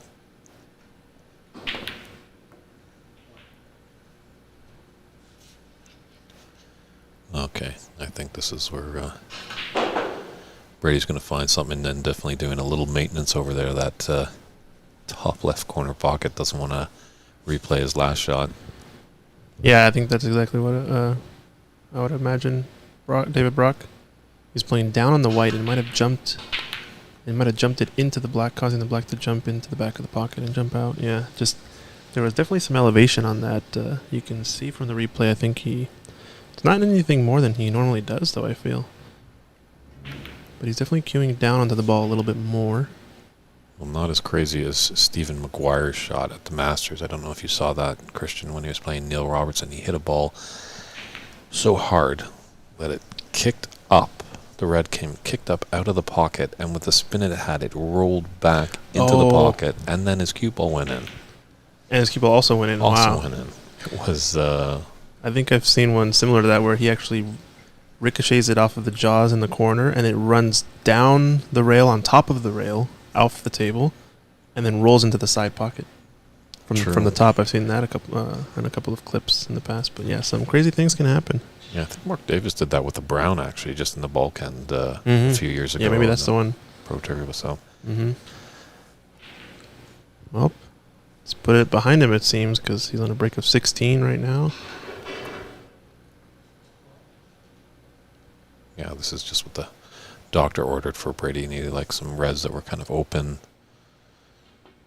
So he could just get his arm going. And boy. Seems like whenever we switch to that camera angle, it doesn't turn out well for Mr. Golan, so I'm going to stop switching to that angle so frequently. Or our commentator curse, I felt that was a good chance that Brady probably would put a frame-winning clearance there, but it is a semifinal. It is the Seattle Snooker Open Championship. First time Brady has been down here, but definitely thoroughly loves the place, loves the neighborhood, just really happy that he came down. We're not sure yet if he's going to be in the Alberta Championship. Unfortunately, he couldn't be in the BC Open. Some things had happened, but he really wanted to make it down. But he's really happy what's going on with the West Coast snooker scene, shall we say, here up in Canada and down here in Seattle. Yeah, it's a joy to have Brady here. Getting to talk to him and pick his brain about different things has been quite enjoyable. He's got a lot of experience and definitely one of the nicest players I've met by far.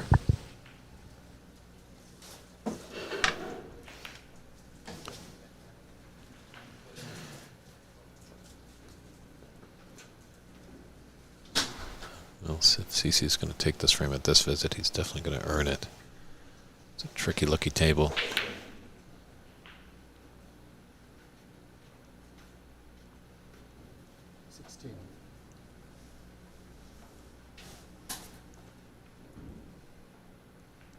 This red will pass the yellow into the yellow pocket. Just with the length, it makes it just a bit more challenging.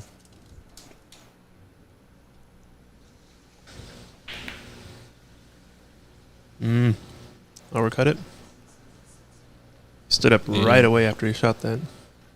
That's usually uncharacteristic of CeCe. He's usually down for a good, long, dramatic pause after he takes his shot. But he's fortunate that the green has come to the rescue. I'm pretty sure. Can that? It's close. I think it might go. Yeah, Brady having a good look at it. I think you're right there, Christian. It does look like it passes nicely. So CeCe was a little bit unlucky there.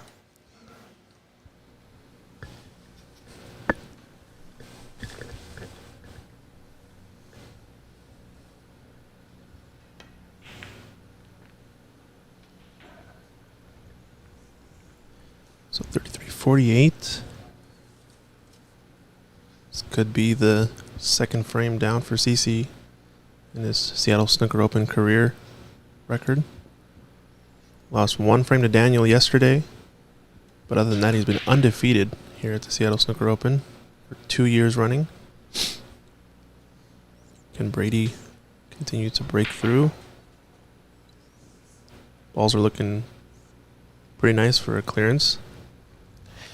Yeah, I'd be quite surprised if this was a whitewash for either of the player, whether CeCe or Brady. These guys are just too good.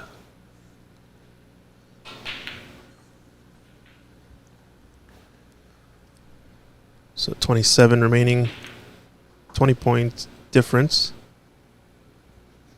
Looks like green's going to be the frame ball.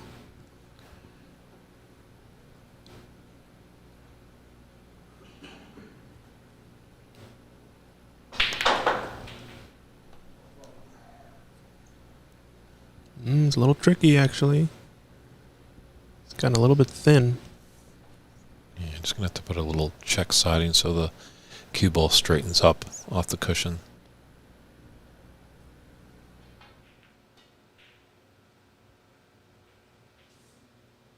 Yeah, it's an excellent shot. And now this brown trying to seal the deal. Yeah, now Brady's going to be feeling really good. Yeah, knowing that he does have a stroke, it's there. Just needed to wake up a little bit. So a quick glance at the scoreboard. No, he's probably done and dusted with this frame. At the conclusion of this one, we'll just jump to table 2. Nice little blue there. Snookered himself on this last pink, but shouldn't be a problem. And that's a concession there by CCU. So Brady Golden takes that third frame. We're just going to quickly jump over to table 2 and see how Varun and Ross are handling their third frame. As it looks like. I think Ross is up 20-19. Varun is at the table.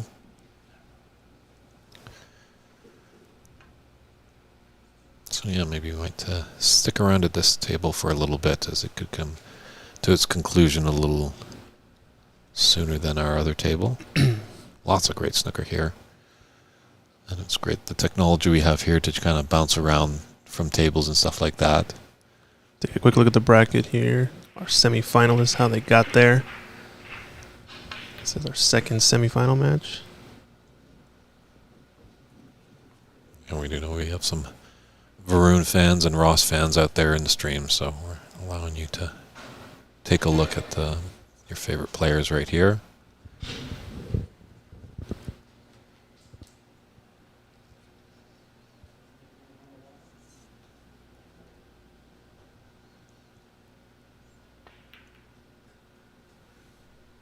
It's a good pot on the red, but I wanted to... It's interesting. This is a battle of 2 runner-ups. Varun was the runner-up last year at the Seattle Snooker Open, and back in 2019, Ross Bradson was runner-up in the BC Open. Lost to the man on table 1, Brady Golden. So.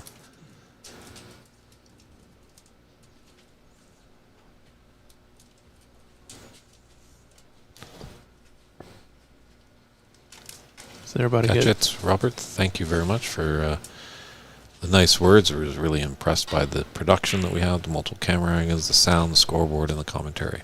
Thank you very much for the nice comments. Yeah, thank you. I think it's these players making nice shots like that that are giving you some wonderful images there. Uh-oh. On that pink, he's now snookered himself. Yeah, this is not good. This is the type of snooker also that could open up the reds. Oh no, he has an edge. He's going to swerve. So one thing with Varun that's a little bit more difficult to commentate is that he definitely shoots really quickly. You don't know what he's going to do yet. It can be tough. Well, meanwhile, on main table, we just saw CeCe make a nice long pot, but unfortunate not to get in the black, and it's kind of stuck amongst the reds.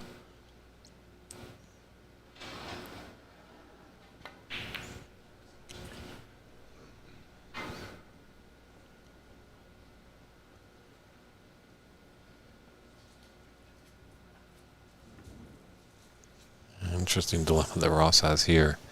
Mm-hmm.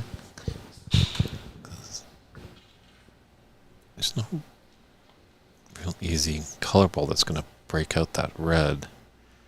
Well, maybe you could take the pink, come off the cushion, and be high on that red, but that's a difficult pot to make on that red into the same pocket he's going with this pink.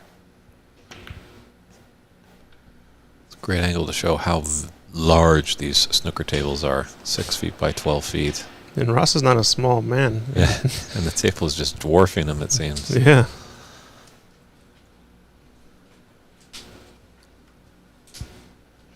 Well, he might just stun this shot and run and put this red ball back into bulk.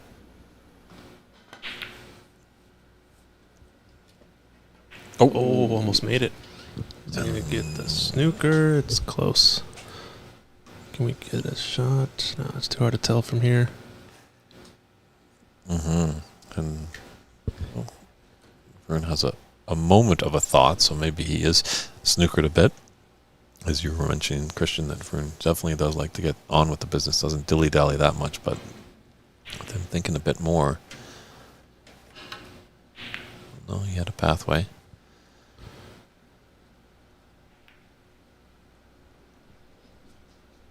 Let's kick that rat out into the open.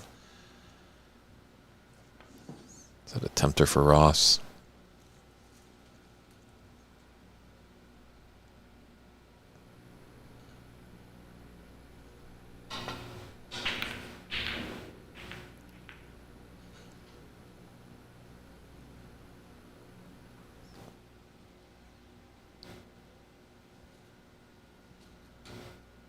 They have up on their scoreboard 42-27. Oh, did I miss 7, I guess, from Varun? Yeah, sorry. Possible, but I think Ross had to go, I guess, with their table. You know, they're just kind of bouncing around, so. Oh, is Varun on the bottom? Oh, maybe I have the score swapped. Is that what you mean? No, I think you're correct there. I think Ross is on the bottom. Or maybe not, because Ross did have that pink and 7 points. Okay, we'll have to check.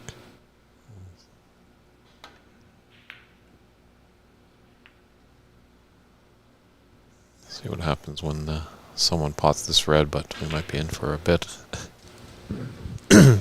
Yeah, we might have the score wrong, but at least after this point, we should know fully who is where.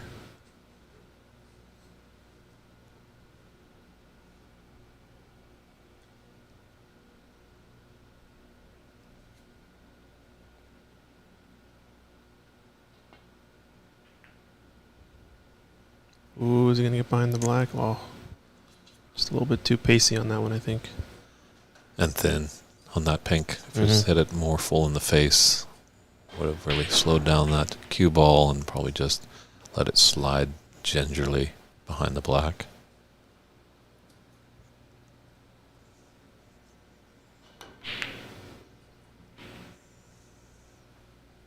Ooh, so it's going to hit the pink.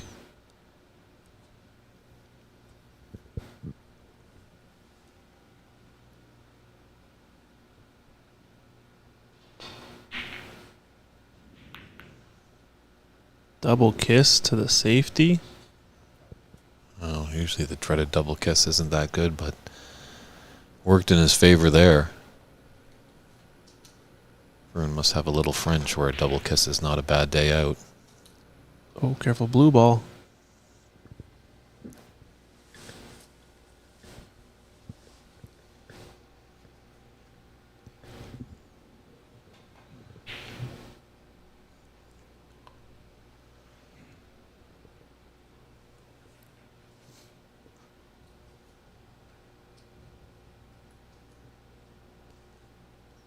There's a commentator curse over there, Christian. It seems like you were saying that Vern is quick to take shots, but as soon as we tuned into this broadcast, he's thinking it a little bit more, which is not a bad thing, that's for sure.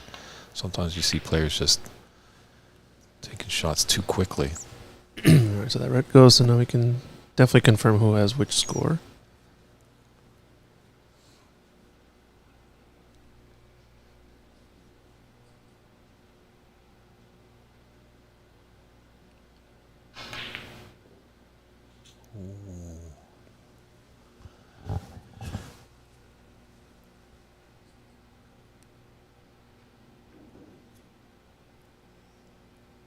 They're not punching in that red for us on their scoreboard. I think now Varun is going to grab the remotes and we'll get up to date here. Alright, so he is at 43. Okay. Whew. So the scoreboard is correct. Varun is leading. What looks to be... Ooh. Uncharacteristic miss from Ross there. Yeah, he should have had that one. So 16 the difference and 27 remaining. Big chance for Varun here. He likes these pots. Nicely done. Well executed shot there. He kind of has to shoot those in rhythm. I've noticed his pre-shot routine is quite short. He does a couple, 2, 3, 4 big strokes.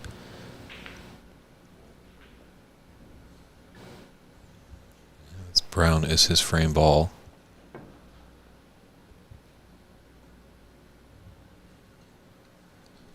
Oops. All All over the place, sorry. So the director's having a bit of trouble with his camera angles. Misclick here, but wow, what a shot there. Very nice shot. Should be probably a... Yeah, now that puts him up significant 27-point difference. I think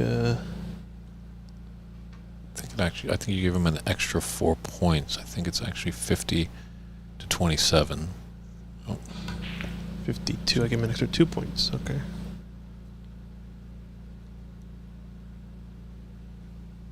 Oh, I see what happened. Yeah, I was needing 2 snookers, but it's blue. That should be the frame winner there. For Varun, I don't think Ross is going to be coming back to the table. So Varun with a 2-1 advantage with 1 frame to go before the mid-session interval. So hopefully Ross can tie up this match 2-2 before they go to the interval and reset his mind and come back. So that is the concession there. So we'll just jump back over to our featured table with CCU defending champion going against Brady Golan. Just come in time to see a well late snooker there by Brady.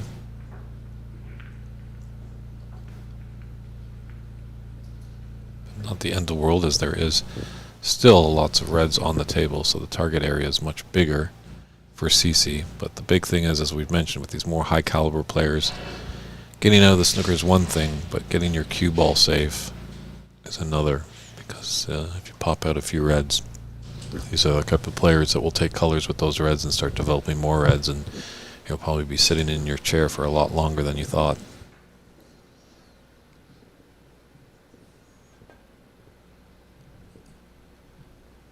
It's like a 2 cushion escape attempt. Is it going to get there?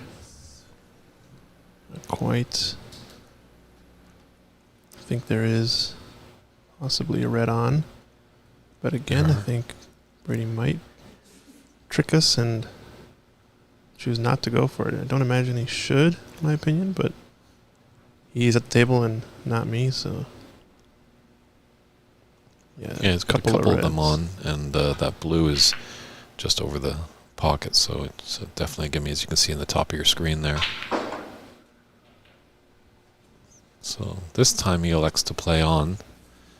As we saw in that last frame, he did put him back, CeCe, a couple times, and we were scratching our heads once because it looked like there was a good opener for Brady and he was able to score, but he refused it. But this time he's taking it on. Let's see what he can do here.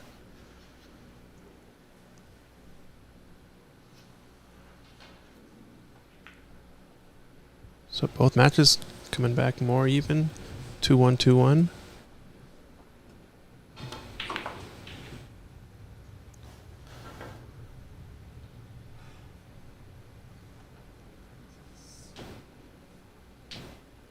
Definitely an exciting one here. If you guys are enjoying the stream, make sure you like, share, and subscribe. Send it out to folks you know might be interested. We got 2 big players here. Brady Golan has all the history behind him. CeCe, a local player here in Seattle, putting up a strong fight. It's guaranteed to be a good one.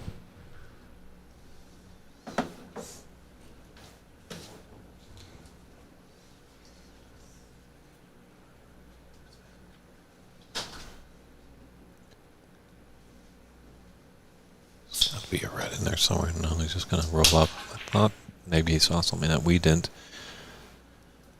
Just see if that is a touching ball.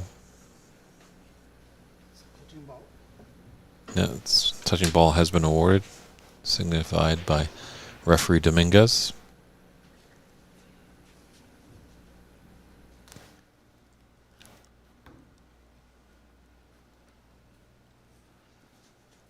Well, we're definitely glad, Suzanne, that you're tuning in to watch this great snooker action in the U.S. Things are building up. I think, no snooker has hit America when I come down and I tell the border guards that I'm going to watch a snooker event. All the time I have to give them a little explanation of the rules and what the game is. So when there was, if I'm ever coming down to this great Seattle Snooker Open and the border guard is asking me what I'm doing down there, and I say I'm going to watch a snooker tournament, and if he goes, oh, sounds good, have fun, should be a good match, hopefully you see some high runs, then we'll know snooker has come to America.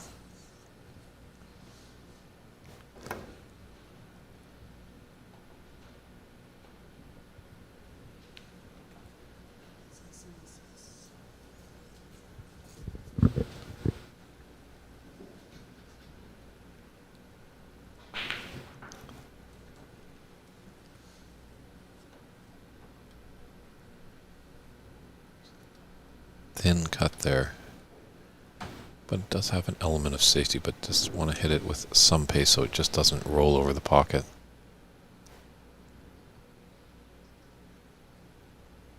Really, that's the only shot he has. Can't really thin snick off those reds right of the or left of the bunch. Wow, look at that shot. Talk about a thin cut. True, and hit it with such a way that if he was to leave it over the jaws, obviously the yellow had come to his rescue, so this will be just a roll up. CeCe's in a bit of trouble.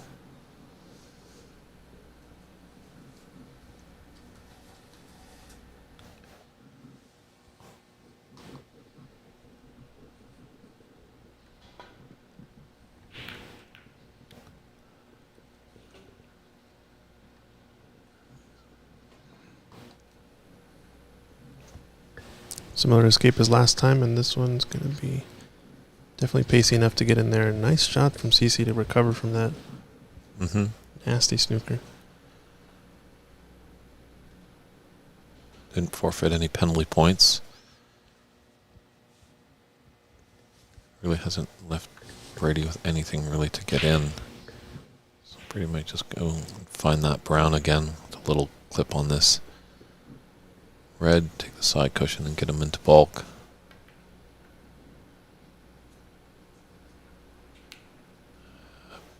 Brady knew he had the shot, he just didn't have the pace.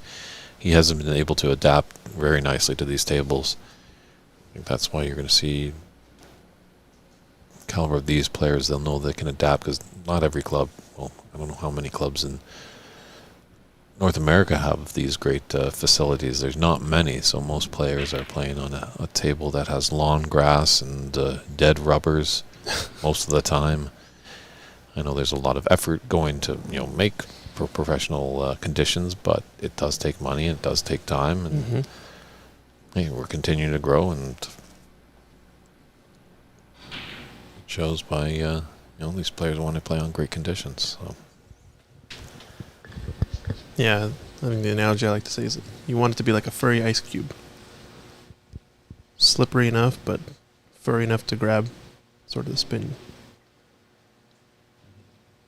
Graham Dodsworth in the YouTube chat asking, are these tables heated? Yes, they are. I think we cranked them up to the maximum, which I think on the indicator tells us 42 degrees Celsius is where they're settling at, but I think we're trying to... I think the sensor goes all the way up to 50. It's maxed out right now, so combination of like the room temperature, it's bringing the tables up to about 42 to 45 degrees Celsius, depending on which table you're at.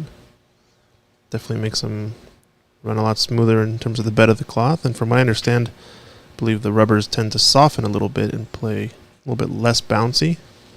So it's kind of an inverse trade-off that nets you a pretty similar amount of speed than non-heated tables, but definitely a difference in terms of cloth reaction and slide sort of flexibility. Yeah, I do remember playing Mike Dominguez on one of these tables back at Bays, short-lived Bays, beautiful club down in the Pioneer Square. Fortunately, couldn't survive the pandemic, but I remember playing Mike, and the first few shots, I was like, okay, my cue ball is going to stop. Nope, it's not. It's still rolling. It's still rolling. Wow. It's not like the tables I'm used to playing back in Canada, so it's really a nice feature having that heat. The ball just rolls just that much longer. Mm-hmm. I think the other main win you get with heated tables is that, nice escape there from Brady. Good path for the cue ball. But one of the big benefits of having a table heated is that you also kind of prevent the buildup of moisture on the table. So kind of humidity becomes less of an issue. Granted, it's always going to be available and it's always going to be there, but the heat sort of helps more of that moisture evaporate off of the table, hopefully. Yep, moisture is the enemy of these tables. That's why every room owner will be like, please leave those drinks far away from the table. Yeah, definitely. Well, CeCe went all out for that pot, I think, and at least has left this into the right corner pocket. Kind of a strange angle. Might have to juice it a bit to get it to come one rail across. Darcy asking in the YouTube chat, is this the finals? No, this is the semifinals. We've got this match of CCU versus Brady Golan as one semifinal. We've also got second match here, Ross Bradson versus Varun Juneja. That just got started in their fourth frame. Do have a overlay of the full bracket so we can show up after this shot. Wow, nice pot from Brady there. Oh, wow. Okay, he's on to the brown. Is he? Looks. Yeah, it's there. Does have that red that's on the ball cushion.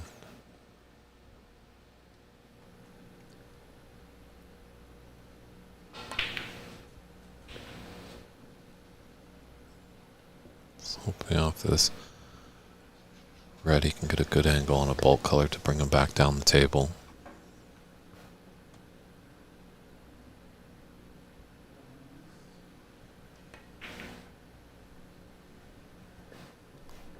Just need to run on a bit more.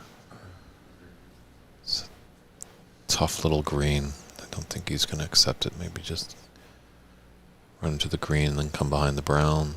I'm just electing for roll it behind the green. Mm-hmm. Either could work, but yeah, I just wanted it to roll a bit more on that red so I could have a good angle. The blind cut obviously would have taken him down table, but it's a little bit more difficult of a shot. So Brady taking his medicine and putting CeCe in a bit of bother.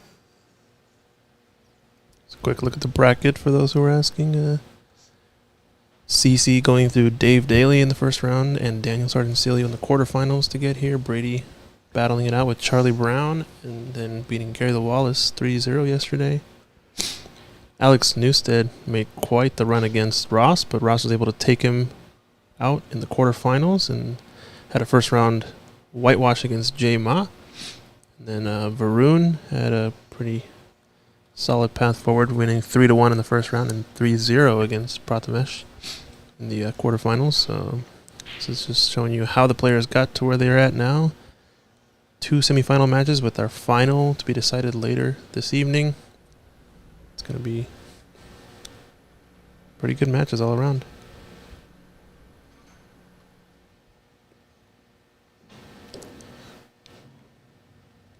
Doing the 2 cushion. Oh, is he going to hit this red? I think he might have to contact. Yep. Nope. Yeah. Yeah, he got it. Looks Just like got lucky. Very close. I think he was aiming for the bottom of that stack of that pile. Ended up coming pretty short off this 2 cushions, right? Mm-hmm.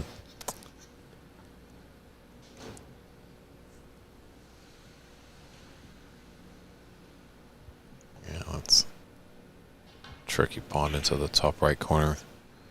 Just queuing over those balls, so that's why he's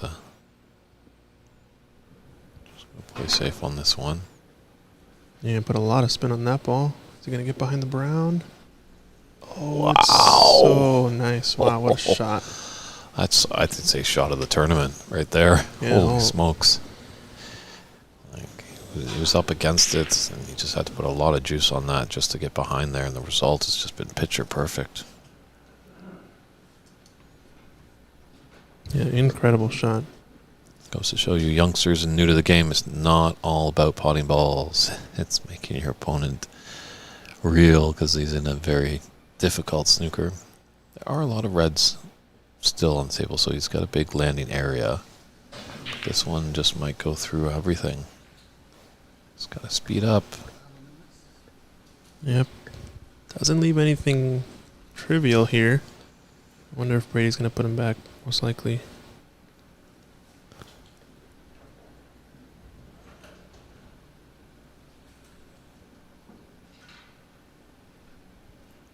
Yeah. It's a great camera angle there, showing the nerves of steel he must have as a referee. As they're rolling that ball, don't want to hit into any other ball. Checking with the players. Players are happy to play on attempt number 2. Didn't mind that last shot by CeCe if he just had a bit more pace, just to roll into those reds.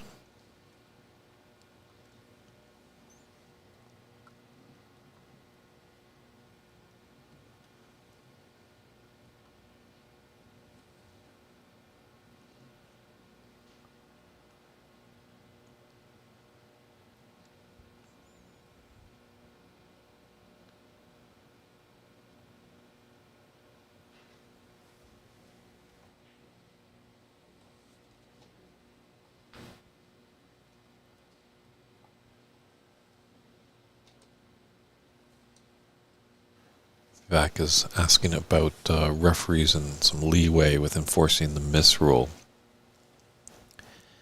It is a fantastic question, because the foul and miss is really kind of a judgment call.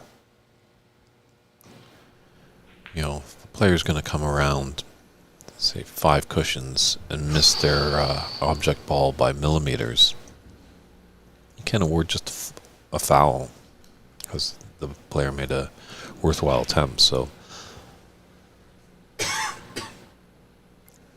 it's something we kind of struggle, I think, a little bit with the amateur game, as you know, there should be good points rewarded for a great late snooker. It's tough, obviously, if a lot of points are made off you know, an unintended snooker, something that was that they fluked into. So sometimes back in Canada we have like just limited putbacks, and sometimes we just don't have the amount of referees to kind of enforce it. It's kind of, in these one-on-one matches, the opponent starts to act as kind of the referee.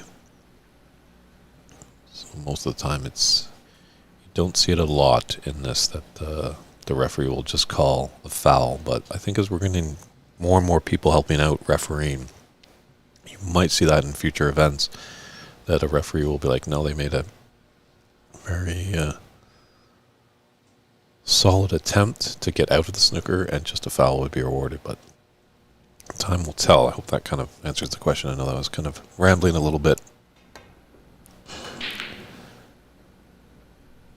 It has the pace this time, but the line is different. Oh, it doesn't manage to get the contact there.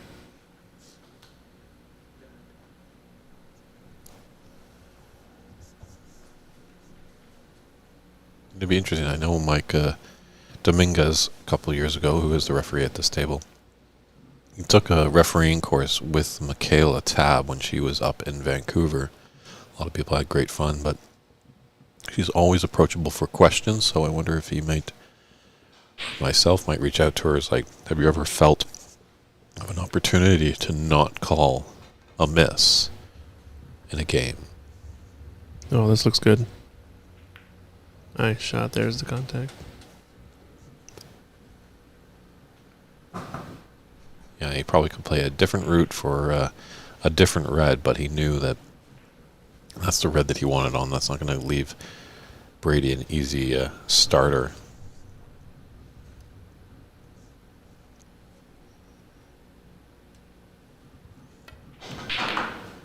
Uh-oh, cue ball.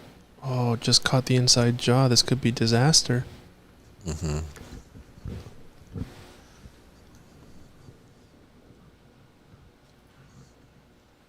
Oh no, some might say. Yeah, I think we could be debating the foul and the miss for eons, that's for sure. It definitely comes up to a lot of discussion. You know, some people feel like in the amateur game, why do we even have it? Mm-hmm. As you know, as we discussed, I think yesterday, why it was brought in to the game. You know, making sure that the professionals wouldn't use two cushions, and it looks like they kind of missed, but weren't penalized. But they would be putting their opponent in a tough position, so that's why they brought in the rule. Oh, good speed there from CeCe.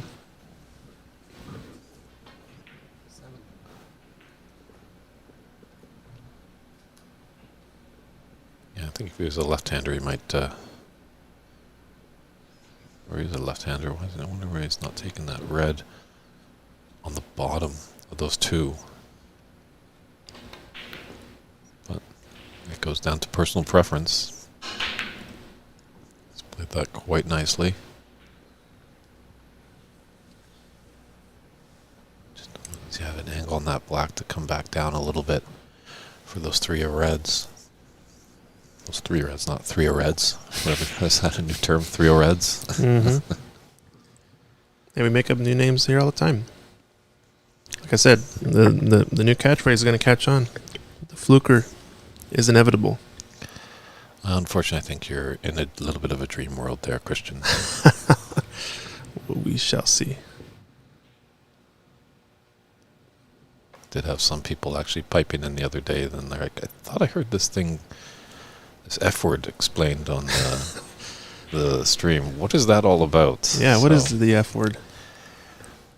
We can have an entire debate about the F word, couldn't we? True. If people want to chime in on the stream, see what they feel. But Fluker all the way. I Fluke think snooker. there's not really many of those that do happen in the game. I think most of the time when you're playing safe, you're wanting to put your cue ball in a general area. I think getting the snooker is just the icing on the cake, shall we say. Obviously, some positions, the snooker is definitely coming. But when you're going off a couple cushions and getting behind a bulk ball, you just pitch your cue ball just to be in a general area. Mm-hmm. Looks like he's going to play for this red just above the black. It's a little bit pacey.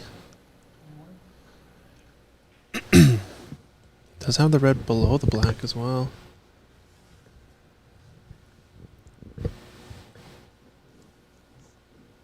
Yeah, it was a nice insurance policy there because that red that's just above the black is the one he was going for, but was able to run on a little bit.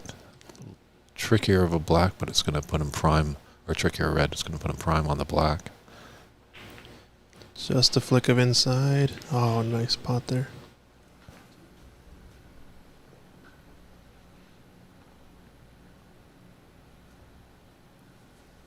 Building up a little bit of a break. Yeah, good chance for CeCe to kind of crawl back into this fourth frame and take a 3-1 advantage into the mid-session interval.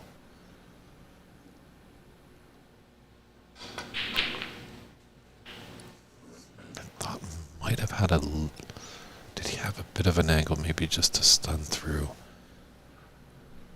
that black and beyond that red that's close to the black. But alas, he does have the red, the top one, and can come off cushion to be onto the pink. And then that opens up these reds, so step by step he's doing the business.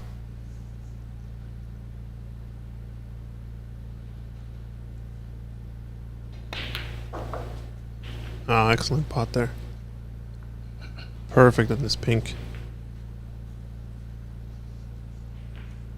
Now just a slight angle. Come down for the last two reds. It's Pretty important shot here, pivotal moment. To get the steal in this frame after the large number of fouls. Definitely would be a confidence booster.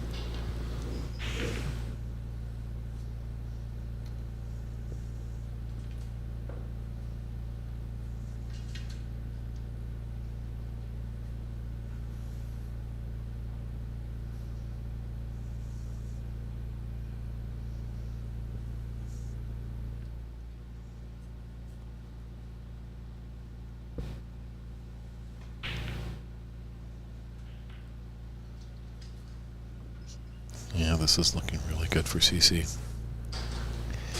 Brady just hoping for one chance.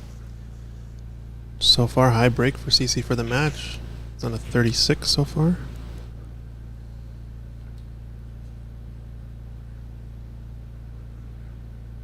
Are we going to choose to stun up again for the pink into the opposite corner pocket? Maybe even blue? Ooh. Definitely thought about it there. I think he's maybe pinching the pocket a little bit on that one. He hit it into the thicker side of the pocket, I think, maybe to help control his cue ball just a bit. Not something you want to practice too much, pinching the pocket. Oh, look at this. Look at this. Almost didn't make it there for CeCe, so.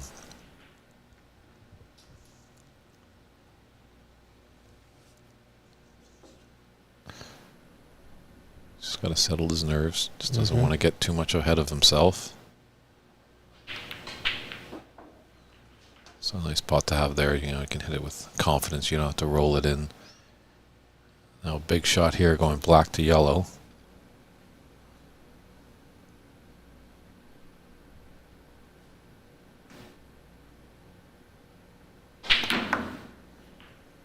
Careful pocket. Very nicely done. Nice. And with that, that puts CeCe at 51. New high break for the tournament. Previously held by his opponent, Brady Golan. Had a 47 yesterday, was the current high break. This one's not over yet either. Everything on the spot.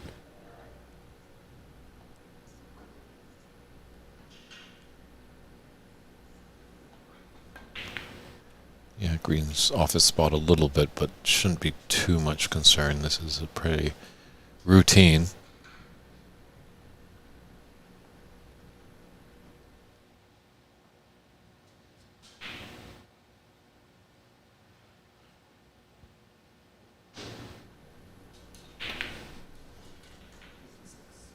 It's got to move a little bit. He's okay. Looks good. Good angle to come off the cushion for the blue.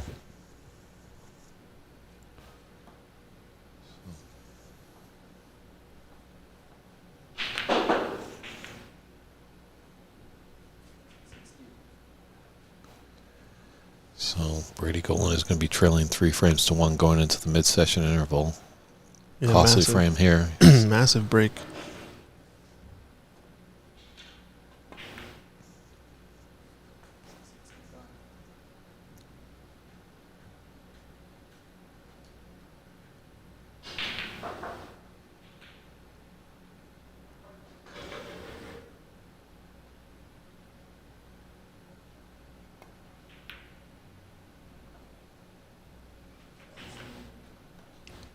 And that's going to seal it right there.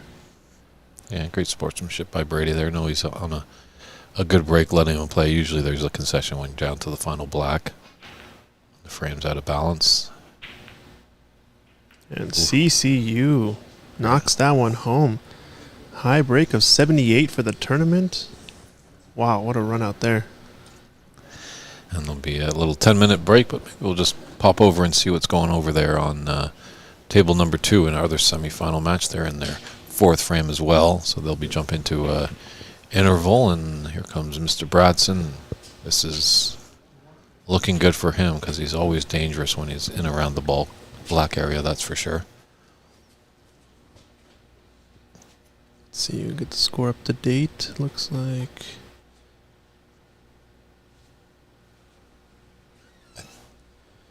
It looks like is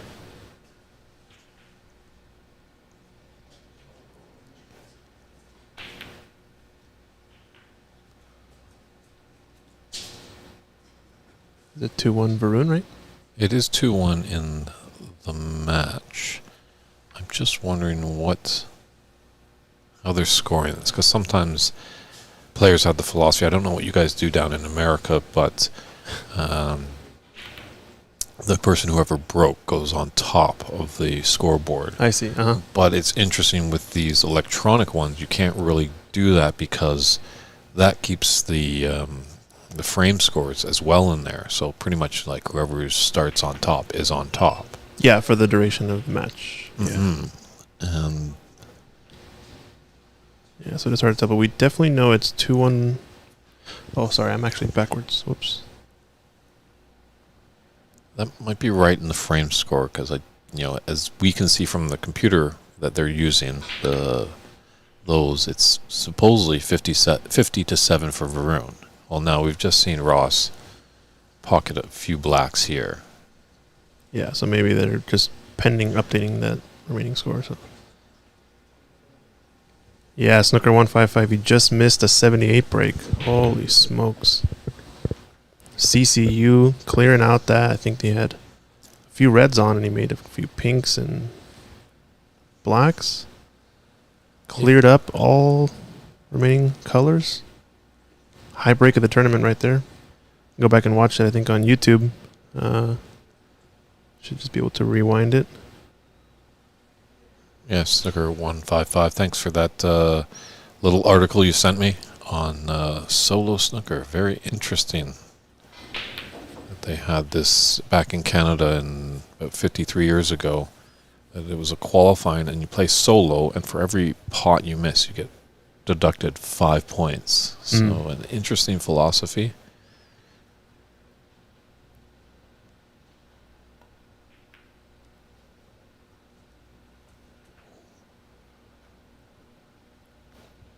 Captain Subas asking, when will the finals be? I believe the finals are scheduled for tonight at 8 p.m. Is that right? 6 p.m. Oh, 6 p.m. Sorry, 6 p.m. Yeah, it's going to be It's about a best of 9 frames. So 3.5 hours away. Yeah. Mm-hmm. That is when the scheduled start time is. If we had some Herculean epic matches here, that might change a little bit. But they're hoping to kind of wrap up the semifinals. Looking to about maybe 5 p.m. when they are scheduled to wrap up. Obviously, we never know with snooker. It can be short or it can be long, but hopefully having that little hour break before things kick off. So I think we've given them ample time. All right, so now we're going to get a score update here. Looks like Varun is leading 50 to 7. And now Ross is going to be logging his run right there, which definitely was significant, somewhere around 20 to 30, I'd imagine. Okay, so that was a correct score, 50 to 7 for Varun. They are keeping the scores in line, so they're not making us think too badly.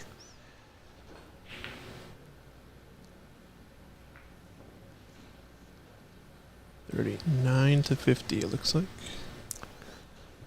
As it does, it always comes down to these colors, these frames. So, important one here for Ross. He'd like to go into the mid-session interval tied 2-2. Doesn't want to be trailing 3-1.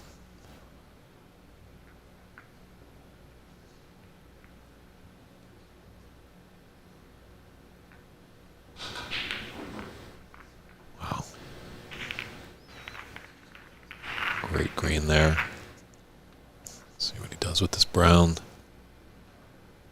It's a tough shot into the middle pocket. Yeah, so 42 to 50, it looks like.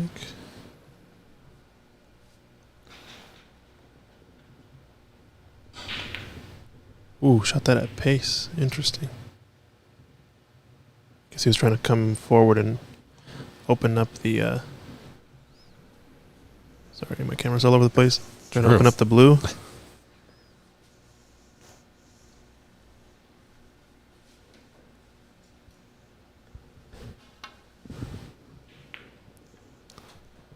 Oh, Oh, this could be promising from Varun. Yep. Very nice shot there. Perfect. Acknowledged by a tap on the table by Ross. Being down 8, definitely had a big break there to make a comeback in this frame. But now the snooker could be the deciding factor. Sure. Tough escape for Ross, but should be manageable. One cushion. Yeah, with a little bit of running side. Oh, the pink. No. Wow.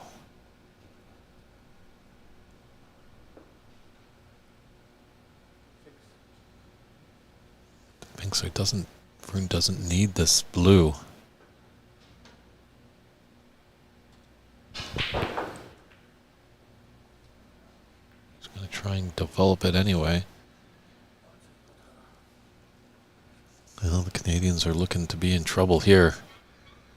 Brady's trailing 3-1 in his match. They're just in the interval. We'll be coming back to that match when the interval is finished for them. And in this one, Varun is leading in the 4th frame. 60-42. It's not quite going to get there, I don't think. Yeah, he's left it available, but now has the 18-point lead.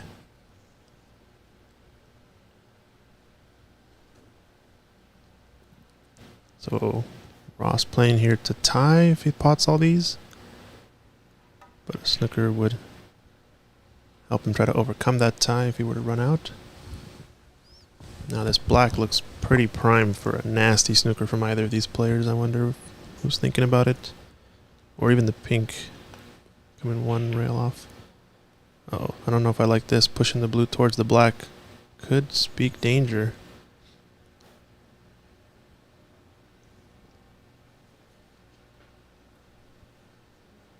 Yeah, I don't think there's the path for the blue to go by that black in the pocket. It's tough to see from this angle. Yeah, but he was going to play safe, I think, the whole time. Mm-hmm. Oh, we saw the blue roll onto the black spot there a little bit. So there is a potential here. It's a long shot for Varun, hitting the right side. And Yep. there, ooh, very close. But he's left the blue on. And now I think Ross has to take this opportunity to run out, I would imagine. Even though it is a respotted black. Oh, with all this excitement, Ross just excuses himself for a comfort break. So, Well, let's take a look at the trophy for this year. We've got winner is going to be taking this one home. The Seattle Snooker Open trophy in all its glory. It's looking pretty nice there. CeCe, the defending champion, has one of these at home. And he's trying to make a good effort to win another one back to back. We'll see. Just going to run through some of our events and information about Ox. We got membership here if anybody's interested in coming and joining and being a member. Well, the biggest benefit of being a member is there's 24-hour access to the club. You do get a key card, and you'll be able to come and go as you please. Self-service, clean your own table, and clean up after yourself. Log your own hours, etc. We've got Washington Snooker League starting up again this May. This is the league that's powering the Seattle Snooker Open. A lot of added money from the Washington Snooker League. Players able to qualify for this tournament via the league. We have a beginner division also planning to start up this year. Should be a lot of fun. And coming up in the fall, we got a big event, the U.S. Women's Snooker Open. The WWS is coming back, and Ox is going to be hosting the U.S. Open for World Women's Snooker. Make sure you guys tune into that. It's going to be an awesome event. We'll have more info in terms of dates once we figure out exactly when it's happening. And we do want to give a shout out to all of our qualifier partners. USSA, PAPSA, Top 147, I know, had a qualifying tournament that a few players, I think Ross Bratson actually qualified through that tournament up there. Empire Billiards, the owner here, CeCe, put on a show for us. NSA, Nashville Snooker Academy, Arizona Snooker Academy, Chicago Snooker, and Embassy Billiards in San Gabriel, LA area. Representing all the American snooker clubs. doing a great job trying to grow the sport. And take a look at the bracket here. So far, got some tight matches in this one. Might refresh the bracket. Maybe we'll get the updated score. Nope, no updated score. So, yeah, so far so good. Looks like Ross is back at the table. Is going to be taking on this blue. And I think he's got to go for this clearance, even though it's going to be at best a tie. Nice blue. Let's give him every opportunity to force a black ball respot.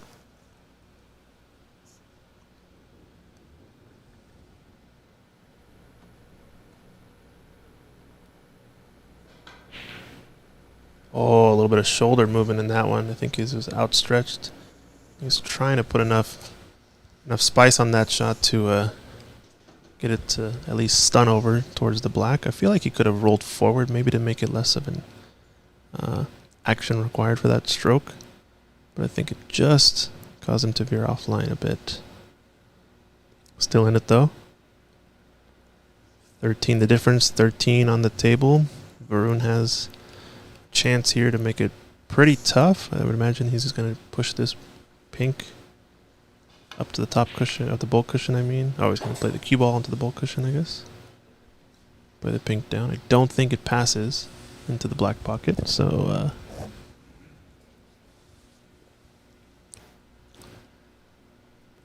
might be an opportunity even for a snooker here. Building up to be a big frame here. If Ross is able to take this one, then he gets the momentum and feeling. He'll have that confidence, good talk with himself at the interval. He's like, I'm still in it. But if he is to lose it, then he's got to have that thought on his mind, being down 3-1 in the interval. So. I don't know if he's going to like this shot, though. He has pushed it just closer to the center of the table, where I think it does pass the black now. So if I was a betting man, I'd definitely guess that Varun's going to go for this one. Yeah, Varun doesn't refuse a lot, that's for sure. But it is nice to see, I think. Wow, he hit the black to go in. Wow, what a shot. Incredible. Varun takes a 3-1 advantage in that frame. They'll be back in about 10 minutes' time. They'll have their interval. And we'll jump back to our featured match. They're back from their break. Yep, looks like Brady and CeCe are going back. Bo Bologna in the Facebook chat saying, let's go Varun. Yeah, shouting out his buddy. So far, the Americans putting up a fight, 3-1 in both matches. Both That's on the true. hill, so to speak. It's only like a flat club. I don't see any hills around here. Actually, I mean, we're kind of... this area is called what? That is Capitol Hill, but Capitol it's pretty flat in here. That's good to That's true. know for the snooker tables. Indoors, it's flat. That's a good point.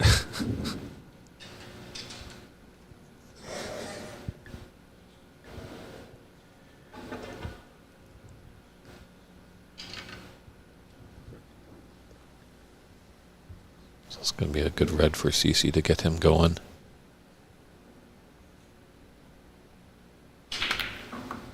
Oh, nice shot there. Definitely played with an element of safe and screwed it all the way back up table.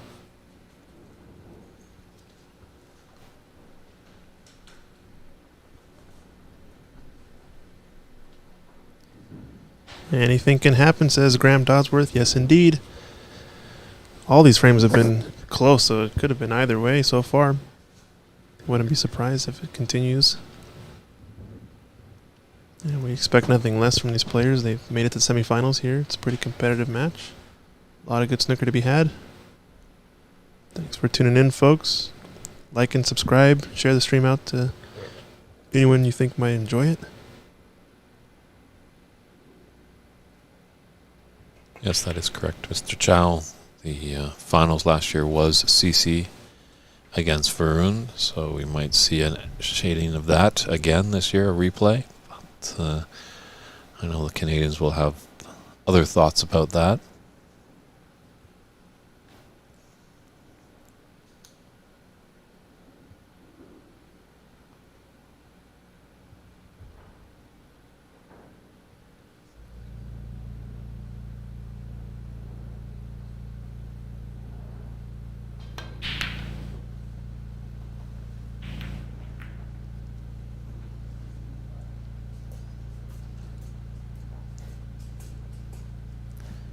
might see CeCe maybe just going for a few more trickier shots. Brady might be tensing up a little bit. It's tough, obviously, with that red in the ball carry. It doesn't make a rudimentary safety shot a reality. Just a cross double here and just be on bottom side. Oh, Brady was going for that one. Oh, watch out, red. Does this have a chance? It's going to settle, I think. Oh, no, he did have a big bounce, though. A little bit more fortunate there, I think, because could have easily settled right on top of the corner pocket.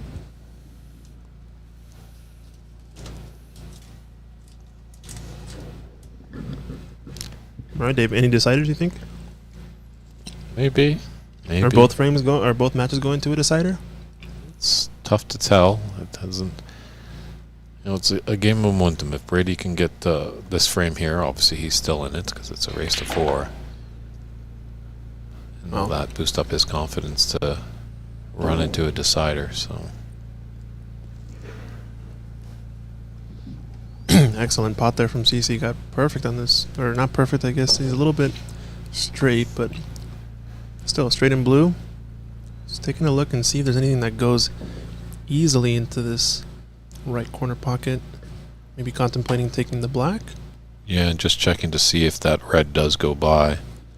If the black goes back on its spot. And this red right it's here. going to be really tight, that's for sure. Well, I think he's going for it, it looks like. Wants to get in and get max points. Yeah, maybe not the right choice. Should have just taken the blue. But now a tricky situation. I think it was the worst choice that he had there. You know, he's giving himself a chance. He might have just as he's getting down for the black, just thought a bit too much of the red. After that, should have been concentrating, been, okay, I know where I need to go. That's where I need to aim. And then just let's focus on the shot at hand. So, as he opened the door for Brady.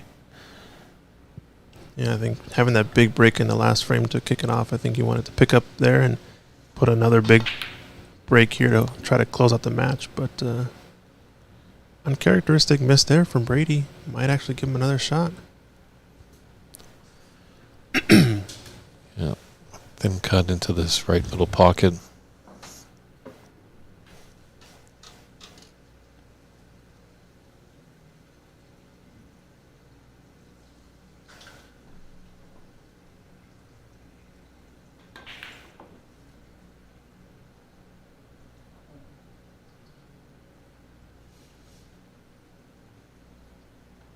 Looks lovely. Does that pink? He's having a close glance at that. That pink passes that red.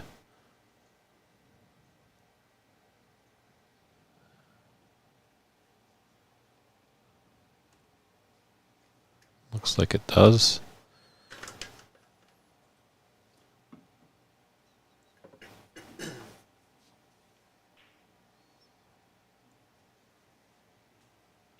And that is a type of shot that you can kind of stretch a bit too, where because of the nap, it's going to flow towards the left jaw. So you can actually, if the pink doesn't quite go clean to the pocket, if you roll it at that speed, you can actually kind of get it to kind of curve into the pocket using the nap.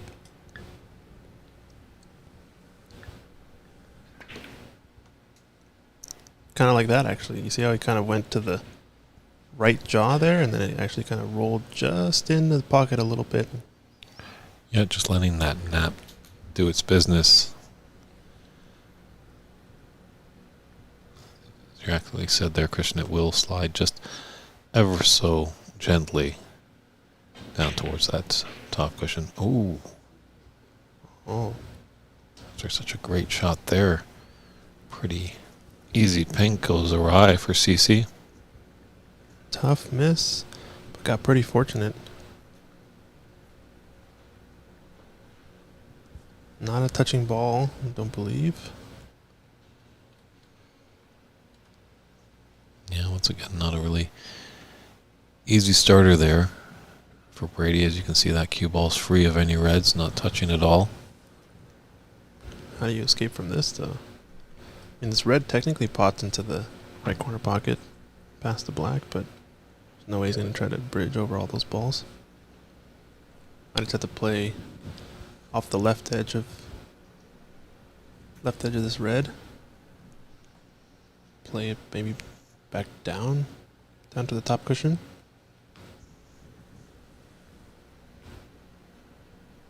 The red will go into Does it the go side. into the side?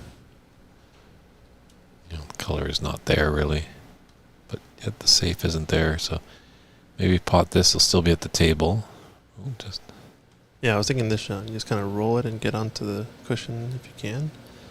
Definitely will leave a shot into the left middle. This leftmost red goes, but at least you're trying to make it really tough. Opponent. I imagine CeCe is going to be going for more shots though here because he feels he can taste the victory if he gets one more big break. Oh, misses that one. Oh, it's going to leave an opening. Let's see. So I think that goes back. It was quite a clever shot there by Brady as he kind of just put CeCe in a spot where, well, you're going to take it. It's kind of a tricky shot. Because if you miss, you're going to be helping me out, and that is the case.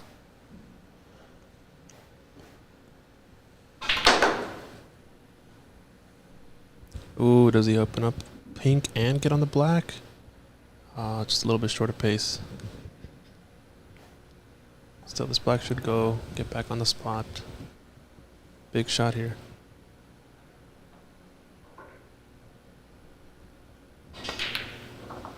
Oh, he fouled. Wow. It's almost a rookie mistake there. Be fuming inside about that, that's for sure. He was gifted a little opportunity to get into this frame. Well, he was pretty fortunate too, though, not to leave a easily potable red, because that could have been disaster. I mean, it was disaster not getting on the shot, but at least this frame's not over yet. Nothing really pots, so we're going to see another safety from CeCe. Yeah, cushion first.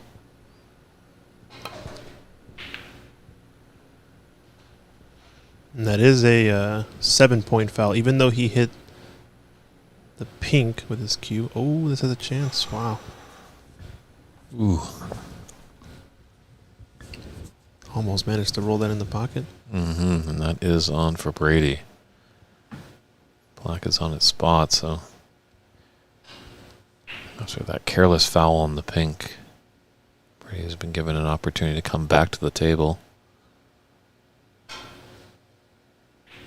Ooh, drag shot. And he's overhit it still. Yeah, just not enough drag. Yeah. What a drag. What a drag. I think I was watching some of those videos that have been posted recently from world champion Stephen Hendry. He's been doing a lot of stuff on YouTube. His Q-Tips channel, doing a lot of interviews with top players, and I saw him, forget who he was interviewing, but asking a question of, do you prefer to drag it? Wow, what a recovery there. Excellent shot. But he's asking player, do you prefer to do the drag shot, or do you prefer to just roll the ball dead weight in order to get the feel? Kind of what's the benefits of either? And I forget who it was, but the pro was saying that he almost never opts to shoot a drag shot because he'd rather just make sure he can control it with the right touch and feel. And just in general, he thinks that sort of school of thought gives him more confidence, more control maybe at the table. I do think there is a place for the drag shot, though, especially when you're going cross snap, sort of diagonally. You almost want to drag it just to make sure your line stays straight for the majority of the shot, even though you want it to kind of slow up right when it makes contact. I really think that that's the primary use case for the drag shot, but I'm sure there's others as well, but a lot of players do use it to kind of slow down the cue ball to get that, slow rolling shot or safety. Brady's seen a plant here. Tricky part is those reds are a bit separated. Looks like pretty much a gimme for it. And they should put him onto the pink and open up some reds. So big one right here. Wow, what a shot.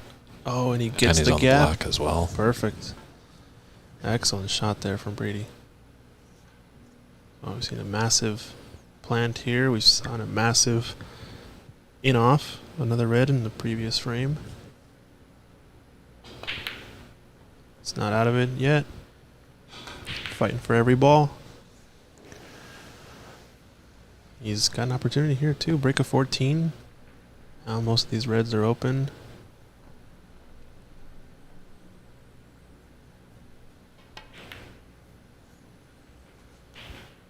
Yeah, this is what Brady needs, just short, compact shots. Just get amongst the balls, just do his little dance.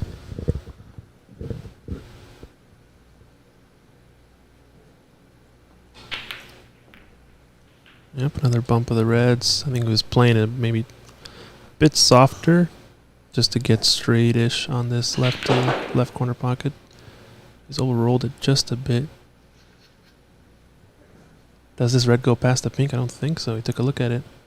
He's going to take this into the thin cut.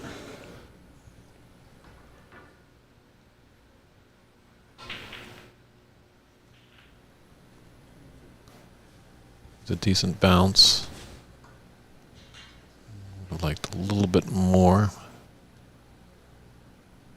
Green is there, natural angle, taking them back down to the reds.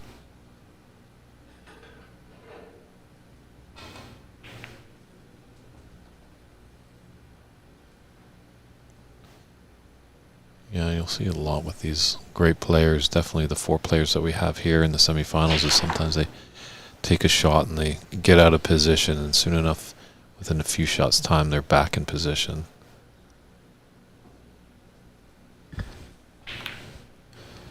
Yeah, opted to take the close red. Oh, wow, it wobbled. I thought that was in. I did too. Great on the black there, so a reprieve for CeCe.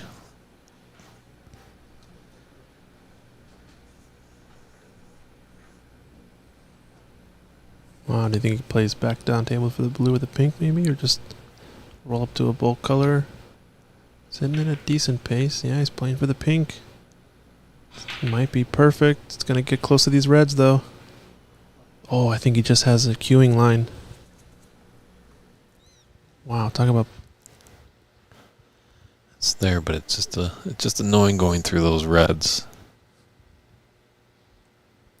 David Brock asking, when were the tables last recovered? They were covered, I believe, with number 10 last year in September for the U.S.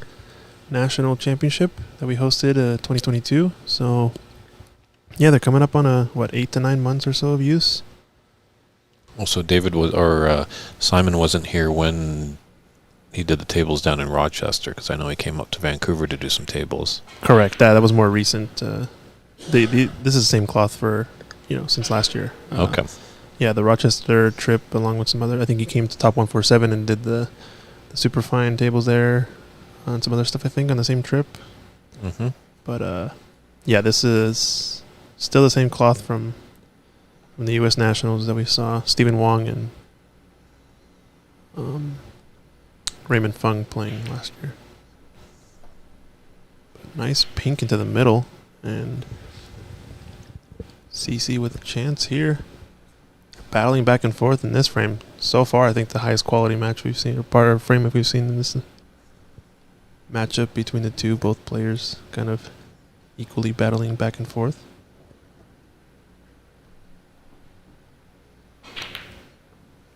Oh, yeah.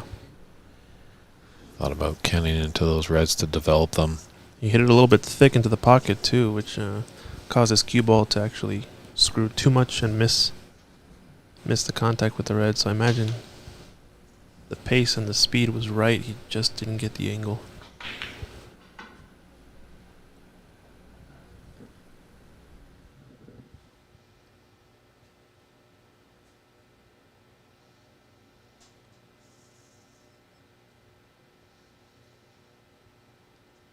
Well, our second match table looks like Varun is leading 12-9 in this fourth frame with a frame score of 3-1 to Varun.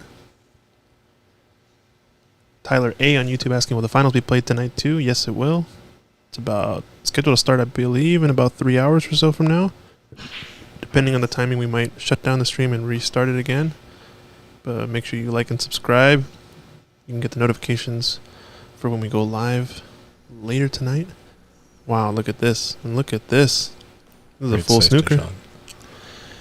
I think there's a red that at least CeCe can hit that's by the pink. But to come back there and be real tight to the bulk cushion, CeCe nodding in agreement that that was a great shot by Brady, because there's no real angle. You can't clip off that red at all. So it is almost pretty much like that he is in a snooker.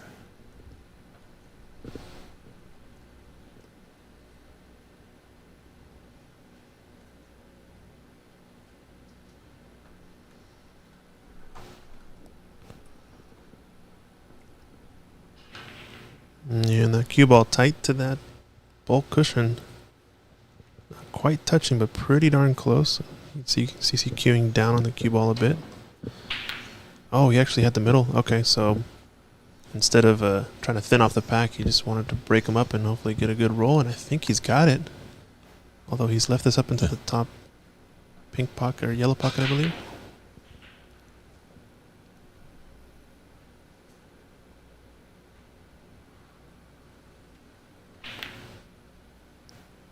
Yeah, a lot easier when object ball and cue ball are close together.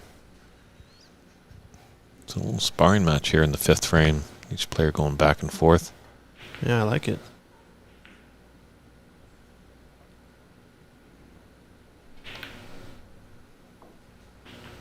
It's just showing Brady's grit and grind that he's not gonna let this frame go easily. He's gonna. No, he's fighting for his life out there. Great to hear him last night. He's like, you got to put it all, put your heart on the table, win or lose. Just, you don't want to leave nothing behind. Just be full-blooded, committed to every shot you take.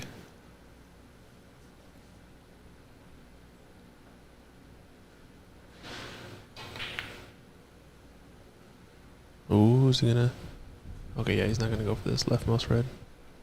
Thought for a second he might get closer to the blue than he would have liked, but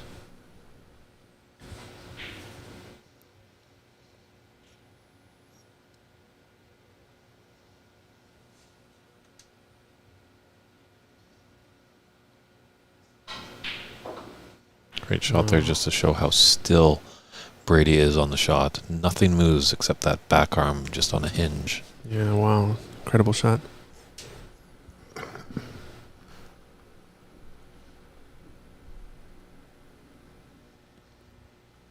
He's got slight angle going away from the black, it looks like.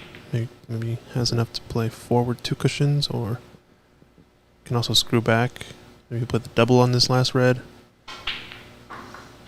Or try to cut it, maybe underscrewed there, or just playing prime position for laying a good snooker here. This does pass the black if he goes for this sort of two-way double situation. Play the cue ball back up into bulk. Let's see. Is it on? Is it on? Wow, very close. I think Safe was the #1 operative there.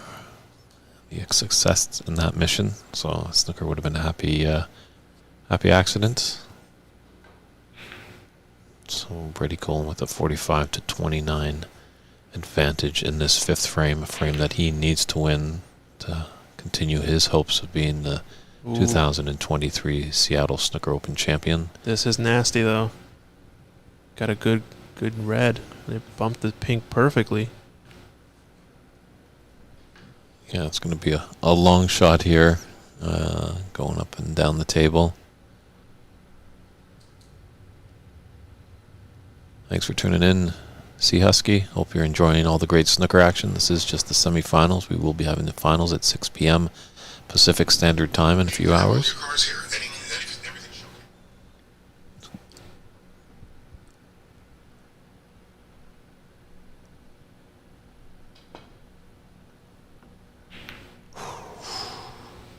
Ooh.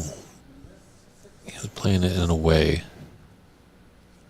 He wants to cannon into that red. Might be able to get behind the pink. I think he's going to take this. Yeah. You know, that pink's just over the pocket up there.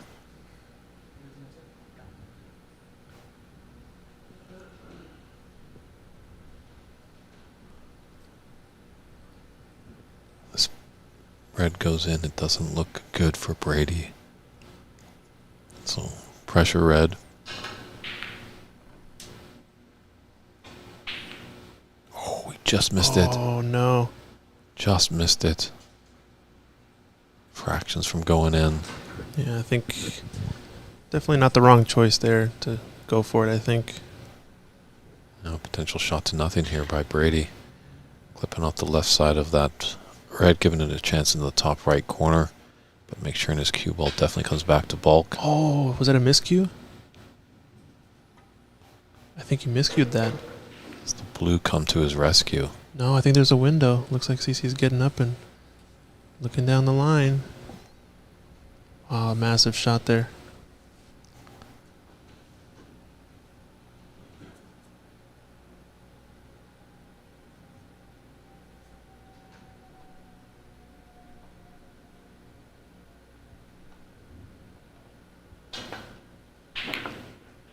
Wow, what a pot.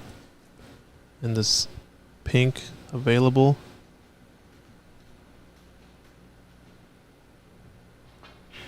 Pink is definitely available. It's a big shot here to go pink to yellow.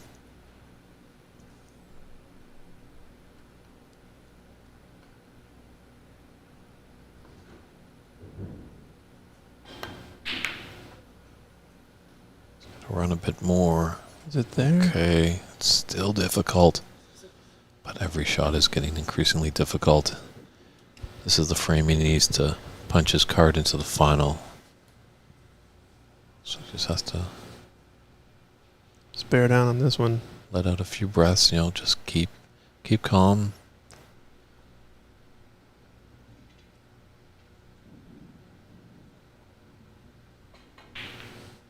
Oh, yeah, he just left it in a tough spot for him. Yeah, I think he was hitting it at pace just to make sure that he leaves some separation in case of the miss. Looks like an angle to pot this yellow into the middle pocket for Brady. It's thin. Do have to be concerned a little bit with that in-off potential into the green pocket, but obviously when you're on the shot. Yes, of course, Russell Jones, Ronnie O'Sullivan would beat these two with a blindfold on. He's probably the best player that has ever picked up a cue in the game of snooker, and these guys are two amateur players as much as Brady was a professional at one point in his life. He's just not connecting right now in this match, but this is an amateur field, so a lot of these players are here because they love the game. Mm-hmm. So we want to support too. Love of the sport. Love for the competition. Fellowship. Camaraderie that brings us together. That's why we do it. Not looking good here for the Canadian. This is a big shot here. Mm-hmm. CeCe can get on this brown. This could be the opportunity he's been waiting for.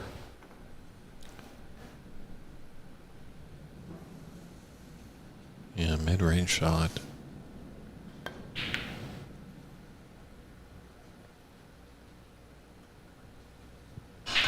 Just gotta trust your technique here. Nerves definitely will be rattling in the old brain box.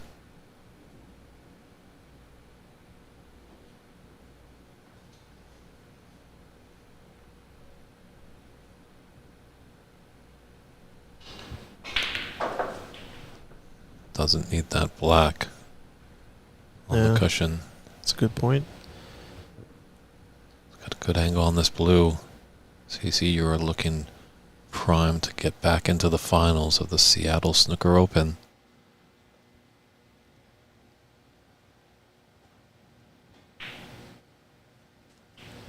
How's the pace here? Pace looks good. Is this reminiscent of the pink previous frame? Could have been a bit better, but still it's there. A little concerned with that middle pocket, the off pink to put himself into the final. And he nails it. Wow. Nicely done. What a match there. Thought it was going to be a lot closer than that one, but CCU takes this match 4 frames to 1. He will be in the final, scheduled for 6 p.m. A valiant effort by Brady Golan. First time he's been down here playing on these tables, but I'm pretty sure Brady will be back next year. But CCU, congratulations. You're in the final, and we're going to jump over to our second table and put all of our focus onto Ross Bradson and Varun Junjay? Juneja? Juneja? Okay. Juneja. Juneja. So it looks like, let me get the score update here. Looks like Varun is up in this one, 32 to 30.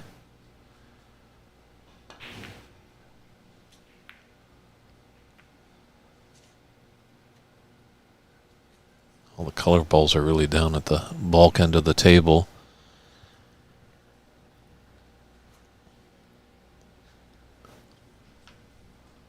So I think Ross is going to want to bring some color back here.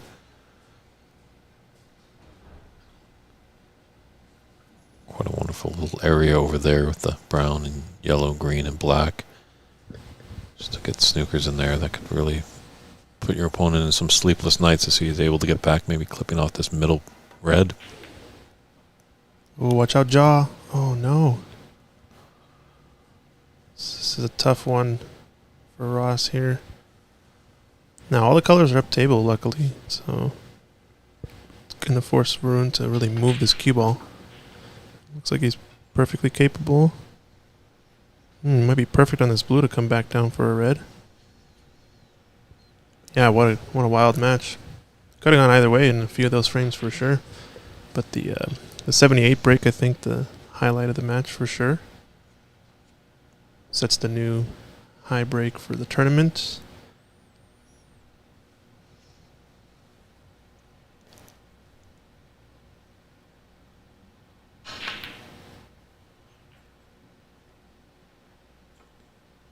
I believe our score is now up to date.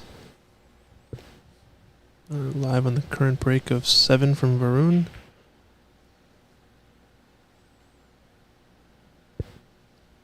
Snooker 155 asking, what was the highest break last year? I don't exactly remember the high break last year. Maybe it was a 60, I think it was 61 maybe? Could have been, yeah. You got to see a century in tournament play here at the Seattle Snooker Open. Yeah, no centuries here since Judd Trump was in town. Oh, this is tricky. Look at this.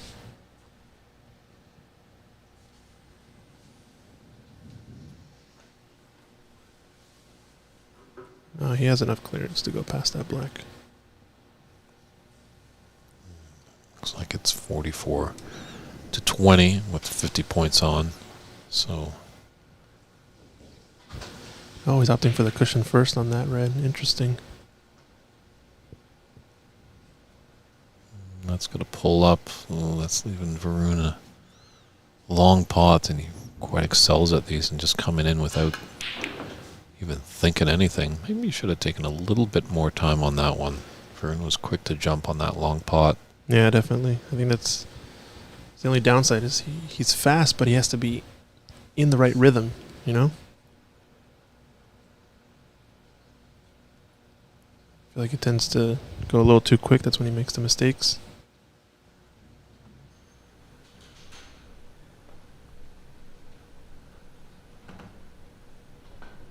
Yeah, it is nice to see Russell that more and more Americans are taking up the game.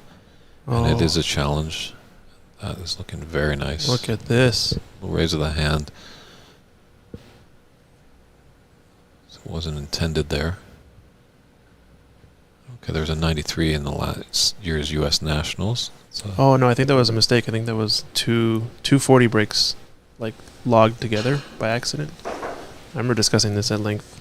Yeah, sometimes with that cloud snooker, sometimes some players just they have a break and then they have 40 and they miss, and then the player comes to the table and then they miss, and then the player starts again with a break, and and it picks up where left off. Yeah, they don't mark those missed on the scoring software. I think Ahmed Ali still had the high break during that event, but don't remember if it was about 60 or so. So Ross is going to put him back, so he's starting to get some well-needed penalty points here. Thought he might have kept him there, but I think he's going to keep going until Varun hits something.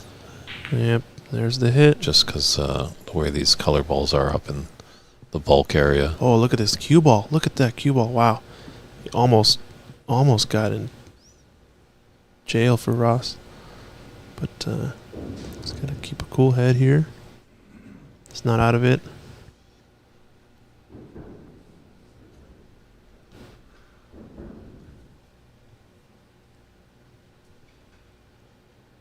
Yeah, we have yet to see a century here. Maybe we'll have a chance today. Who knows? Maybe, or maybe my wallet might be safe. Bernie's Best is in this tournament, 100 Canadian dollars. Let's go. For any player that makes a century. Ooh, this looks good. Is it going to bump the pink? No.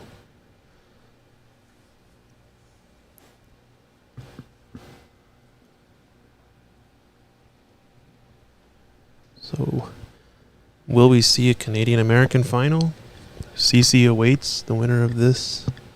Or will it be a full American and stay on U.S. soil?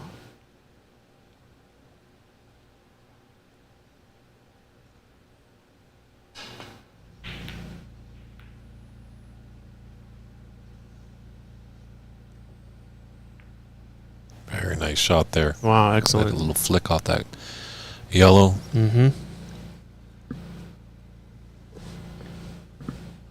Mike Dominguez doing the ball marking. It's actually been working quite well. I was on the tables helping referee some of the matches on the group stage, and tiny little white pencil mark on the table that you can just rub off. You know, obviously you don't want to scratch the felt. You kind of just mark the top of the fibers a little bit with the white line. Yeah, you're not going to dig into the cloth, just a gentle dusting. Yeah, it's really kind of speeded up the game a bit. I think there's some times when it can get kind of bogged down when there's a lot of people obviously in the room saying where the ball should have gone and maybe looking back on the stream. So this ball marking technique, I think, is going to just keep things moving along at a good pace. Mm-hmm. It's also very consistent, right? You're going to put the ball, you know, kind of like removing the sort of subjectivity of, I think this player thinks it was more here, this player thinks it was more there.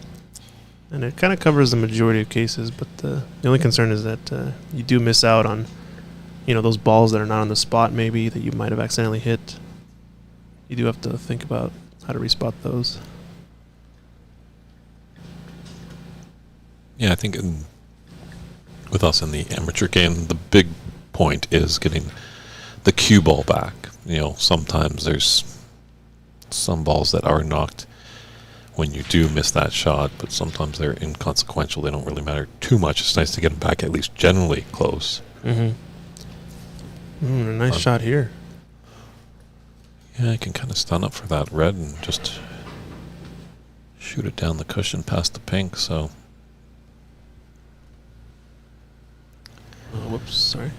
You may see a rematch of last year, this year.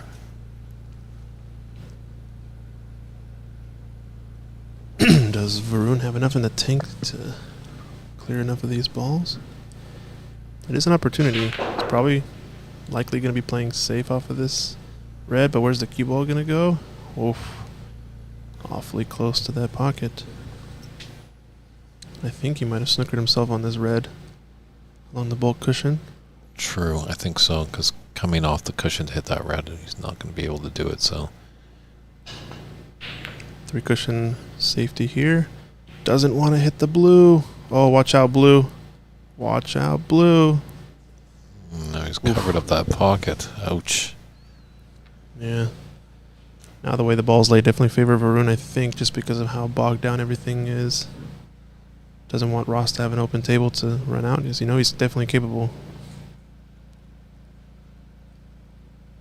How do you escape this? You're going to go between the pink and green. Get behind the pink. Looks like he's definitely covered top red on the red on the bulk cushion for sure. Don't know about the red closest to the blue. It looks really close. Good safety though. Yeah, maybe a lot of holes that Varun has to go through there. He's going up and down table. Yeah, it looks like he can get through. Just get above the black and he should cover that red. It's a tricky, interesting part of the game because when there's two reds, you have a lot more areas you gotta think about playing safe. Now, if you can get those reds kind of hugged up to each other and make them, you know, just a two ball width, then you really have more of a target to hide behind usually. But when you have one red up table, one red down table, it makes it a lot more difficult to get any consistent sort of snookers. That's why I think first instinct I would think to kick this red down table, but I'd imagine he kind of wants to keep it close to the other red. So maybe thinning off the left edge might be too aggressive.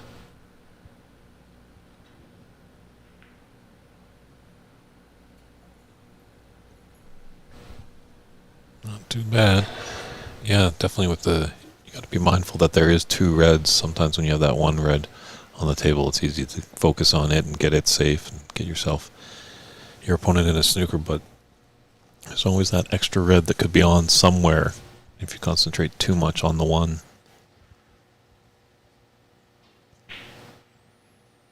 Oh, was he trying? Oh, the blue goes in. Wow.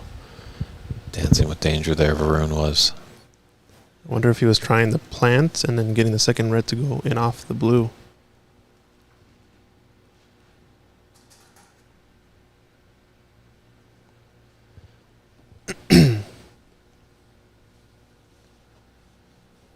Big shot here for Ross.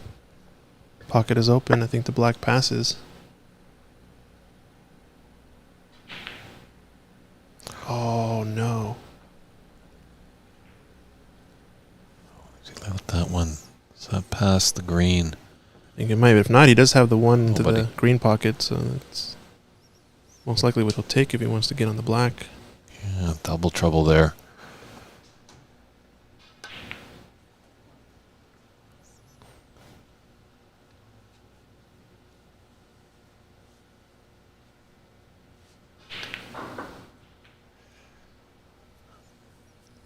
Not looking good here for the Canadian fans in the stream.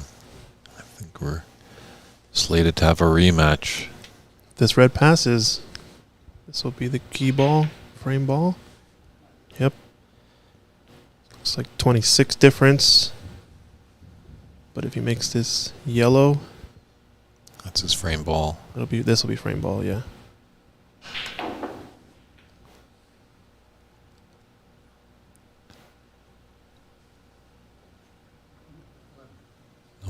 That spot. Just fooling around.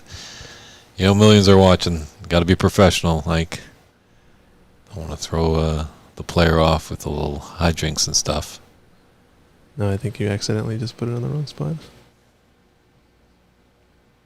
That is the better spot to place it on, though, for potting the yellow. Ooh, wanted to bump it a little bit more out in the open. So now snookers required for Ross. 30-point difference with 25 on the table. It's going to be 2 snookers unless he gets into the higher value colors. Becoming 1 snooker. Oh, does this have the legs to get behind the pink? No, not quite.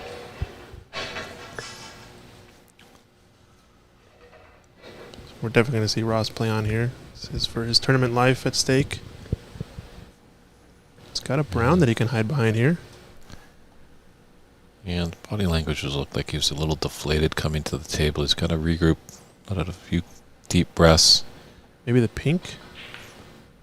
Playing the pink. Oh, he hit it full. And that's going to be rough because this pink's now touching the bulk cushion. And he's pushed the green into a potable area.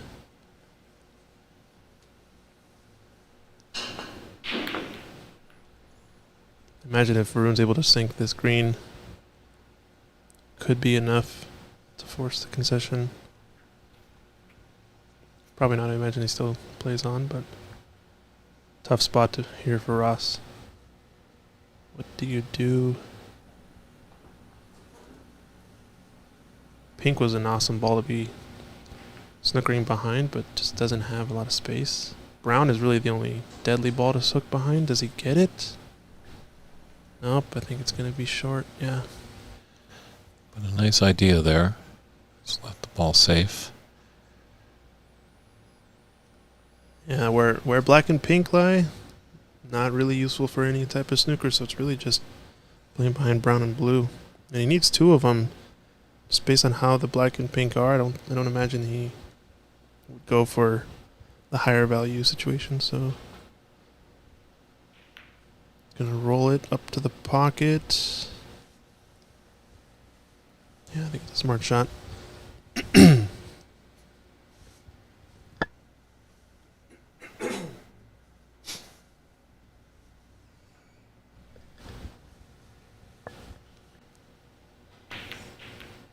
Oh, that's a good shot right there. Hopefully playing safe. Blue's going to help him, I think, there. Oh, it's close. Possibly. No, I think the line is there. He's coming to the table quickly, but we see that with every shot he takes. Wow. Yep, nails that one. I think the brown is there, so further digs the hole.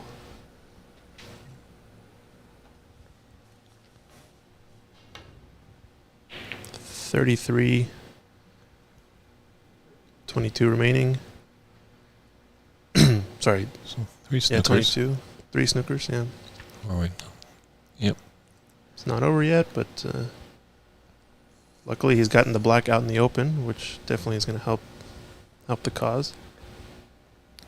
Yeah, could take off the right side of this brown, come off the right cushion, and then the top cushion, get near that black. Oh, watch out, draw. It's okay. Maybe trying to just get that pink off of there, too. It's a great hiding spot. Decent double, though. Pretty good attempt. Ooh, watch out, black. Nope, it's got too much legs on it. So if you're Varun, you're definitely just trying to, if you get a shot at this brown, you're just going to try to push it up to the pocket, right? Yeah, we were talking about that earlier, I think yesterday as well. Just some players just play that, it's not really an aggressive shot. It's kind of just rolling it over there, forcing your opponent that needs snookers to pot the ball. Mm-hmm.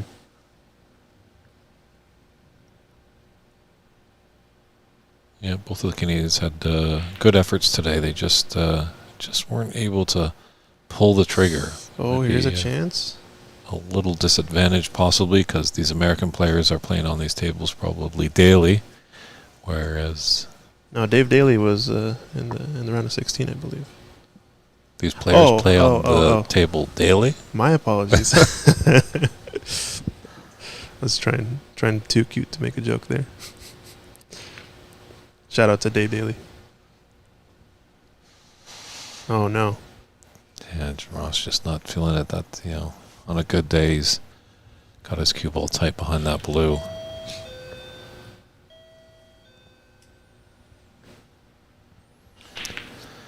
Yeah, sometimes you have to lose to learn how to win.